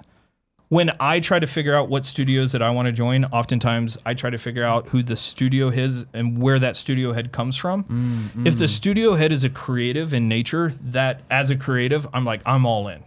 Because I think that they worry less about deadlines and what how much money or what the profitability of a title is or all those things. They go, let's just make a great freaking video game, Now, they are responsible for all the rest of that. They have to hit time and budget and everything else, but their focus always is, and certainly Hayden's is at Hangar 13. He just tells me every day, your job, make a great video game. That's the only thing that you have to worry about. No pressure. So he trusts the product then. He absolutely trusts the product, and 2K mirrors that absolutely all the way up to Carl Strauss and Zelnick, who are the heads of Take-Two, who's the parent company of 2K. Like anytime that, and I'm not in the meetings, but anytime that Hayden and Strauss have that conversation, at least what Hayden comes back to me with is, build a great video game and everything else will take care of itself. Sure. So yeah, sometimes that might take a little bit longer than we thought. In particular on this one, we had an idea. We had 2 ideas. We had 3 ideas, and on the 4th idea, which was kind of this. It's not as if they were all unique ideas. They just kept morphing and changing and iterating. Yeah, and now we've got it. Now we feel like we've got where we want to go. Yeah. Very cool. Any final questions about this new IP business before we move on? What's the title? When's it coming out? Do you have the PS5 dev kit? What's going on? I definitely can't talk about any of that. I will. One other thing that I will say on this, it's everybody makes their stuff just a little bit differently, right? Yeah. One of my favorite new IP that was kind of in Gen 7, right at the end of it, was Dishonored. Sure. Mm-hmm. But even that teaches you things. Like you learn things by creating your own new IP, but you also take a look at other new IP. And I love the mechanics in Dishonored. And in particular in Dishonored 1, I thought a lot of the level design was super smart. It really brought forth some of that old Deus Ex feeling and, multiple ways to do things and different paths. And great. You could watch people play Dishonored and you could see them be stealthy and just wreck things. You could watch them just use abilities and do crazy stuff with summoning rats and stuff like that. You could watch them be Twitch gamers and watch how they do different stuff with the sword and abilities. And it didn't matter. Like in all ways, the player could be successful. And I love that, right? That world is super depressing. It's not a world that I feel like is worth saving. And so every time that I step into an IP that I want to build, one of the things that's true about the stuff that I want to make is that I want to make a world that you go, oh man, if I'm going to spend 40, 50, 60, 70 hours in this world, it better be a world that I want to spend some time in. You know, That's a great point. Yeah. And I take a look at, Dunwall, I think is the name of that area inside of Dishonored. Oh, yeah. And I'm like, you're slaughtering whales, and your character models are very sharp edged, and they all seem like they're, for lack of a better term, assholes. And I'm like, I don't know if this is a world I want to save. Like I don't feel like I should protect the Empress and get this world back. So I'm like, and they kind of built that mechanic, right? They were like, oh, if you're this murderous assassin, actually the world gets worse over time, and but even I oftentimes play the good guy. Hell I just can't help it. In your face, Tim. Yeah, I can't help it. I didn't really feel like I saved much. Yeah. There at the end, and I'm like, oh, this world still sucks. Westworld season 2. Oh yeah, totally. But Although I love Westworld. Yeah, I do too. But what you're describing there is so that in mind. What is your favorite gaming related IP? Yeah. To spend time in. Where do you like to go? Oh God, I love so many of them. What are a couple then? When you say related IP, do you mean something that is not a game and something that's in the game? So you were talking about thinking about IP instead of thinking about them as games. So what are some of those places you like to visit? So I can't help it. I loved books as a kid. I was one of those kids who had the little pin flashlight or whatever, and you would have the covers, up over Mom your told head, your lights and Mom out, told but your you're lights still out, and I'm there like, I'm playing. up underneath the covers and I think that's why my eyes suck now. I love to read. Mm-hmm. The people around my studio are sick of hearing about Brandon Sanderson. But for me, I'm like, oh, everything that Brandon Sanderson has written. I'm like, Mistborn. Have you guys read Mistborn yet? Have you guys read, have you guys read Way of Kings? Like, the way that Brandon Sanderson thinks about writing is the way that sometimes game designers think about systems design. He has what I call he has this idea of here's stuff that is soft magic, and here's stuff that is basically, nobody cares, and here's hard magic. And he explains this on his website. Sure. Where he's like, Harry Potter. All the rules apply except when they don't. Whenever you need something convenient, Harry Potter comes up with it. And it always feels just a little cheap, they couldn't use the tools that they had, so they created a new one on the fly to get through a situation. The way that Sanderson writes is that it's all hard magic, right? In the Mistborn series, you can't do magic unless you've burning metal inside of your stomach. If you got no metal, you can't burn the magic. It just doesn't work, right? Inside the Way of Kings, if you don't have this sphere, you're kind of sucking in this sphere essence. If you don't have any of that, you can't do your crazy magic, And oftentimes when I love IP, it's when people have the loss of their powers or abilities as opposed to when they have them. Sure. It is a much more interesting story when Superman gets his ass kicked by Doomsday, right? Or it's a much more interesting story, at least for me, in Smallville, when Superman, is it Tom Wellick? I forget the name. Tom Wellick. He wants to play football. Yeah. Like any kid probably in Kansas would want to do, right? We want to grow up, we want to play, maybe not so much now, but, brain injury. But certainly now it's heads up tackling. Right, It's very oh weird. my God, I got to pull a flag. But certainly, at least in that time frame, 2003, 2004, when that was coming out, you were like, of course Superman growing up in Heartland, Kansas would want to play football. Yeah. And his dad's like, you can't play football. Yep. They're putting this limitation on this kid's power, Yeah. Because he could be the world's greatest football player easily, right? But he can't. And I find that incredibly interesting, right? Because you're like, you can't do that for reasons. Red Sun stories. Just I anything. love Red Sun. Yeah. I'm a huge fan of Red Sun. Well, not just Red Sun, but the idea under that the Red anytime Sun. Superman's under a red sun, that's going to be a good story. It always is. His absolutely. powers are gone. He has to be. Anyway, My favorite Superman, and I know that you wrote one. I thought it was really good. I'm working on it. My favorite, my favorite one is, and I forget which one it is, but it's when he lands in Russia, as opposed to the United States. Yeah, that's Red Sun. That's Red Sun. Yeah, right. different So I one, was just sorry. like, yeah, absolutely. And I was just like, oh, love that. So, it's fantastic. Oh, it's like. yep. What a fun episode! I told you it would be. Yeah. This is great. You were amazing. I don't know. We're gonna Wait until you play the game. we're gonna end this out with a fun little game we've been playing called Mobile Game or Bullshit. Jared, what is this Wait, week's? no. Kevin. I want him to give the Hit the intro song. first. Oh, and then really? have the That's how song. you want it to All be? right, fine. Go. Hit the song.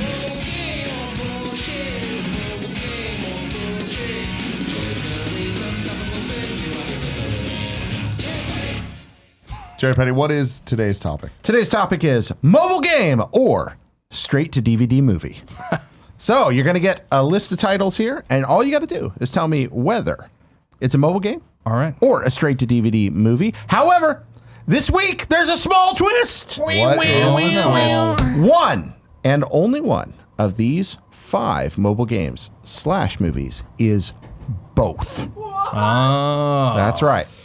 So One of we have these. 3 options. 3 here, options, but multiple only choice. one. Only one is both. Now, here's what I would like to propose to the group, but mainly the host of Jared Petty's game of mobile game or bullshit, Jared Petty.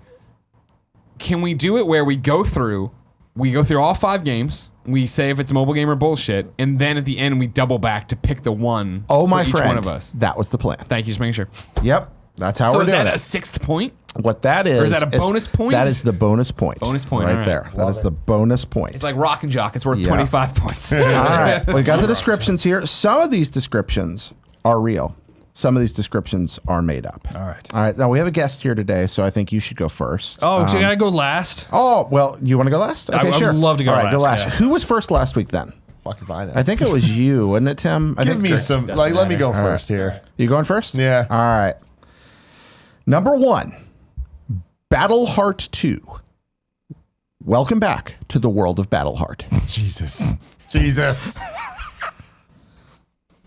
DVD movie. DVD movie. Battle Heart 2. Here's my question, if I may, Jared Petty from course. Jared Petty's Mobile Gamer Bullshit. Oh, is the title of the movie, if it was a movie, Battle Heart 2, or is it something like Aladdin, Battle Heart 2? None of these have colons. Gotcha. There are no colons. So you're here. not leaving anything out. Not leaving anything out. I'm going to say Battle Heart 2 is indeed... I choked. I choked at the end. Fuck, I love this game. I'm going to say Battle Heart 2 is DVD. All right. Straight to DVD movie. I'm going mobile game. Mobile game. I am, yeah. I'm going mobile game. Number Pointing 2. out, I never lost Mobile Gamer Bullshit. All right. I So, never won. so Tim went first. Excellent. So we always reverse afterward. Okay, yeah. All right. All right. Zombies. How is that spelled? Zombies. Is that an M or an N? M? M. Like Zombies. zombies. All right. But with Okay. two Fast. Right. O's. Yes. zombies. That's all I get. There's nothing else. The description. All right. It all started with an apocalypse. That's straight to DVD. Straight to DVD. Straight to DVD. I'm saying it's a game. You saying it's a game? The zoom makes it sound like a game. So I'm gonna go game. It's going game. All right. All right, it's going game. Going game. Number 3. Mercenaries 2. Make a Merc great again. What a fucking description. I hope you made that up.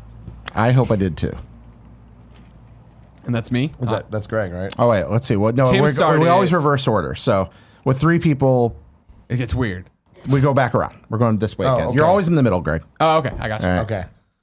Okay. Give me it again. Mercenaries 2. Make a Merc great again. Mobile game. Mobile game. I'm saying game as well. Mobile game. I'm going to go mobile game, although I would love to point out the Mercs way back on the 8-bit Nintendo was an amazing video game. Oh, Mercs! I remember Mercs. Yep. Based on the arcade game, right? Absolutely. Yeah. Yeah, So- yeah. all right. Excellent. I like you so much. Let's see. Number 4. Tomb Invader. Yeah, Description. absolutely. Explore tombs for fantastic treasure. I'm going DVD. Straight to DVD. Yep. I'm going mobile game. Mobile game. I mean, the description doesn't work for a movie, so it has to be a mobile game. Mobile game.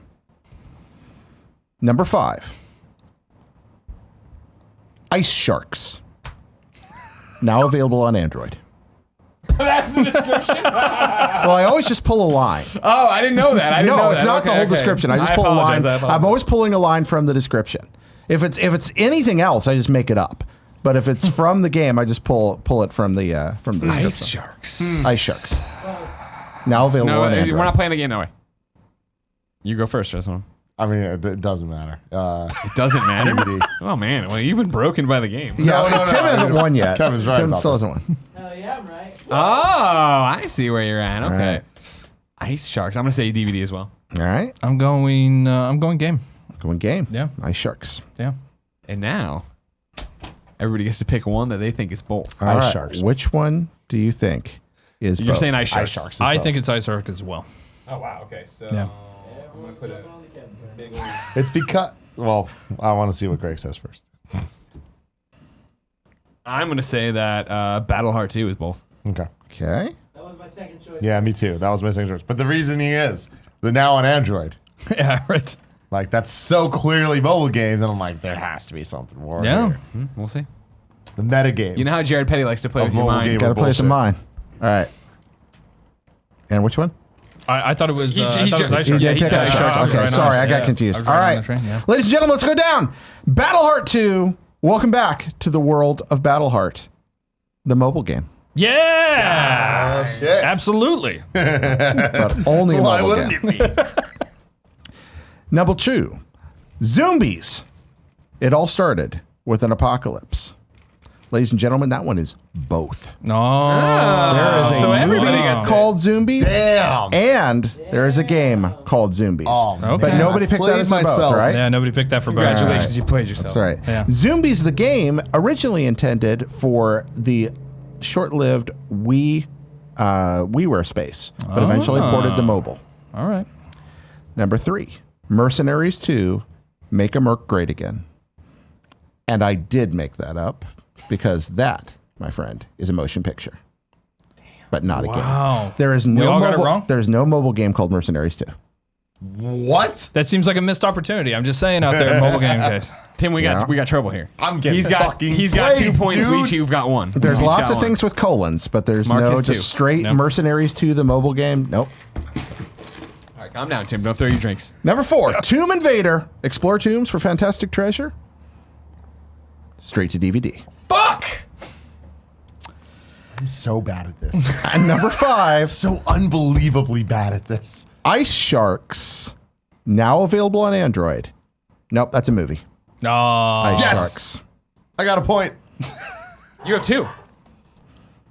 Really? So- You got Zombies because Zombies is both. Greg Miller, what's the score? I have 2. Tim has 2, and Mark beats me for the first time ever with 3. My reign of terror is The one. Reign of Terror is Yes. ended. The guest wins. He has Congratulations. been taken down. Kevin, hit the song. Really? Yeah. Yeah, we always end with the song. Okay, give me a second. Sorry, I didn't know. Why don't you play a Windows sound, Kevin?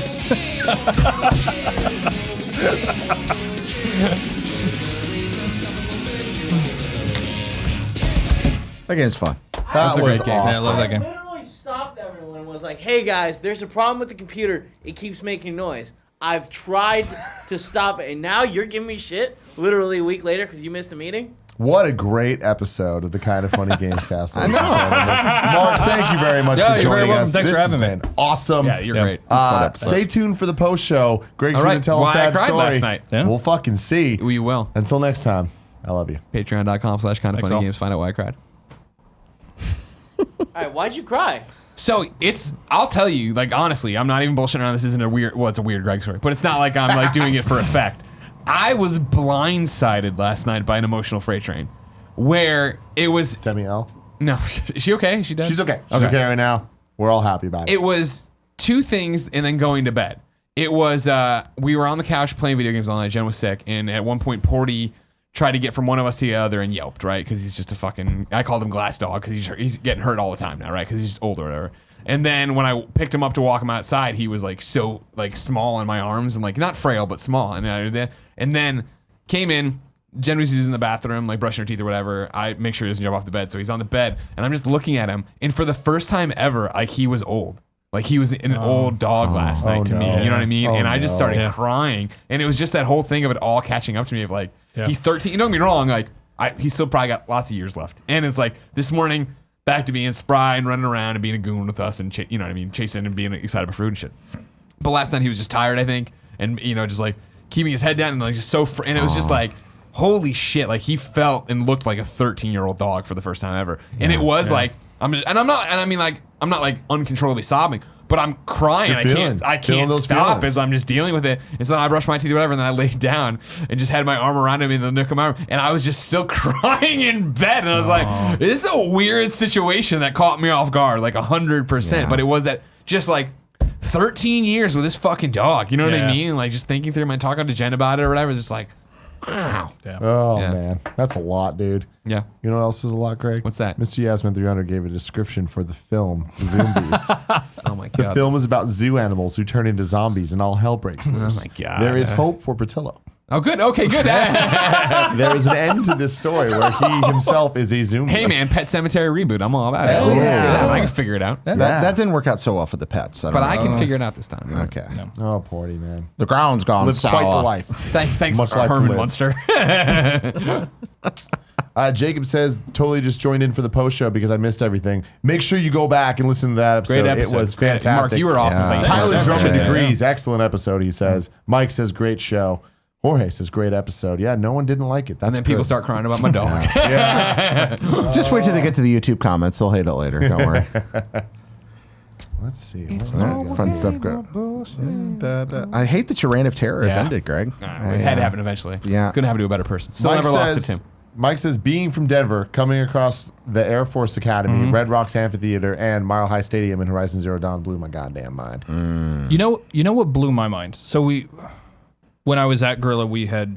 How long were you there? I was there about 2 years. Okay. So I got there early 14 and left right at the beginning of 16. Okay. So Matthias de Jonge and I did the back behind the scenes, sort of stuff at E3. So when we brought in all the press, all the judges and stuff like that, we would talk about it. But obviously, at the press conference, we released it, and we were in a weird place at that. At first, we were like, "Oh, you're the second game." You're like, second game. Well, they started with Last Guardian, so like, great primer because everybody was super excited, and then Horizon Zero Dawn came second. But when the video got posted to YouTube, there was this huge thread on, it would be Reset Era now, but it was GAF then. Yeah. And they were trying to figure out where the game was set because we didn't talk about where the setting was, right? And it blew my mind that people were able to identify maroon bells and areas in the Red Rocks. There were people on that thread awesome. that from just those shots were able to go, that's vegetation from this area in Colorado, and this is from there. There were lots of people that were wrong, like this is in England, all sorts of stuff. But there were people that literally, shot by shot, could point out exactly. I mean, I think that's around that space, like where how true you guys were they to were the great. environment, right? Absolutely. That you were able to come in and make it happen. Yeah. Wow. Yep. They're reading the Everyone's chat. talking to each other. Oh shit! Demetrius Neal says he's got that new Doomsday Clock. I didn't realize there was a Doomsday Clock out today. Oh, there we go. Doomsday Hell Clock? yeah. You been reading this? No. The Jeff Johns, Gary, Frank, that's right. Ongoing right now, where they're bringing the Watchmen and DC guys together. No, I haven't read that at all. It started really pick that strong. up. I didn't like last issue. It was Really? supposed to be monthly, and then it became Yeah. every 2 months. So Got it's it. like, meh. Yeah. Mr. Yasmin says, Tim, you're going to watch Christopher Robin next week. Next week's RTX, so it's going to be really hard, but I'm actually very upset about that because I cannot wait for this movie. Are you excited about that? So excited. Yeah. Me too. Hook is Yeah. one of my favorite movies of all time. Absolutely. I have a soft spot for Winnie the Pooh and all that Yeah. stuff. Yep. I don't think this is going to be the next Hook. Yeah, right. But I feel like it's going to be. Yeah. I don't think that this movie is going to be bad. I think it's going to Yeah. be at least a good time. It pulls at the heartstrings every time I see the preview. Every time I'm just like, And they're nailing what makes Winnie the Pooh I agree. special. Like all of his little words of wisdom from agree. this fucking doofus that doesn't wear pants. Like Yep. it's awesome. I agree. The final chapter of the final Winnie the Pooh novel is the saddest thing ever penned by human beings. The final walk with Christopher Robin and Winnie the Pooh to the magical place in the 100-acre wood is the epitome of human tragedy. No one has ever written anything more heart-wrenching than those last few pages. I really want to see And this to go back in movie. the world, man, I'm here for it. You and McGregor, are you kidding me? All about it. So I see that there's a question in there from Ignacio, and he says, should I start with Zero or Kiwami, guys? I would start with Zero. It is the first game, right? Like, it's a prequel. It was the 6th game in the series, but it sets up who, I always get his name wrong, Kazuma. Kazuma. Yeah. Yeah. It sets him up as a character. Yeah. And when you go into Kiwami 1, you know who that character is. Like, Yeah. you pick up basically on the back of Zero. So I'd start with Zero. Yeah, my thing was I reviewed a bunch in the PS3 era at IGN, Yeah. so I think I did like 3 of them there, including the zombie one, right? Where they got all weird and shit. And so like when they started hitting again and were like super popular, I would jump in. I'm always just like, cool. I don't have the hours for this, but I understand why I love Yakuza still. I feel even though, but I'm just like I get it. But yeah, I would say like that was the hardest thing for me, especially with the flashbacks of jumping into. It must have been what Yakuza 3 or 4 or whatever, where I started reviewing, and it was like, all right, cool. He's a former gangster and he runs an orphanage and he's always got this one little girl, and it's like this is a lot for me to catch up to on what's happening, but to see it all in line, Yep. Thank you very much, Jeremy. It's a nice thing to say. It was a nice thing for Jeremy to say. DJ Kento says, Greg, did you see Death of Superman yet? No, it premiered at Comic-Con, and then I think it's out digitally or whatever, but no, I haven't had time yet to jump into it. I've heard it's not so great. Oh, really? Yeah. I'm excited to see it still. I like that it's leading into Reign of the Superman 2, which I'm about. Yeah, I like that. I don't know. I've never liked that story very much, so maybe I'm biased against any attempt to retell it. At least I'm just glad they redid it after I feel botched Superman Doomsday or whatever. Yeah. Did you ever watch that one? Where it's like, yeah, guess what? Lois and Superman are fucking, but he's never told her he's Clark. And I'm like, this is a huge betrayal of trust. This is a problem. If I was Superman's girlfriend, would be pretty pissed about when I eventually find out. Well, at least he didn't wipe her mind by staring at her in the newsroom and making her kissed forget their He entire kissed her. relationship. He kissed her that time. One of his many powers nobody knows he has. It's like when he can rebuild the Great Wall of China with his Of finger. course, a lot of problems with those movies. I love those says, movies. Tim, have you Well, the kept first up two. with the Easy Allies hype index? Thoughts on Let's Go Pikachu and Eevee? I have not. I do not know what you're talking about, but I am very much interested. If you're asking me how hyped I am about Let's Go Pikachu and Eevee, I cannot fucking wait.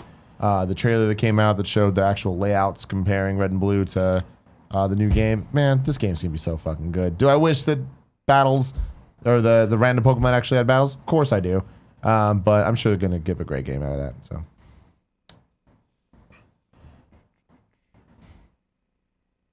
We're a quiet bunch today. Tyler Drummond says, Greg, that color really suits you. Kind of makes me regret I didn't pick that shirt up at prom. Thank you. It is a good color. It is a good one, right? Works on Would you you. call Yep. that salmon? I would. Yeah. I would call it salmon. Hot salmon. When you wear that shirt, you can swim upstream with twice the power. Exactly. Yeah. Kind of great. Well, thank you guys. This has been an awesome show. We will see you tomorrow on twitch.tv/kindoffunnygames at 11 a.m. Pacific time with the Kind of Funny Morning Show. Until then, thank you very much for being with us. I love you. You gonna point? Yep. Every clear set so we can point. Need to do the points. That was great. That was Yeah, fucking good. awesome. Thank you. What did you think last studio audience? my legs have fallen asleep. Oh, totally.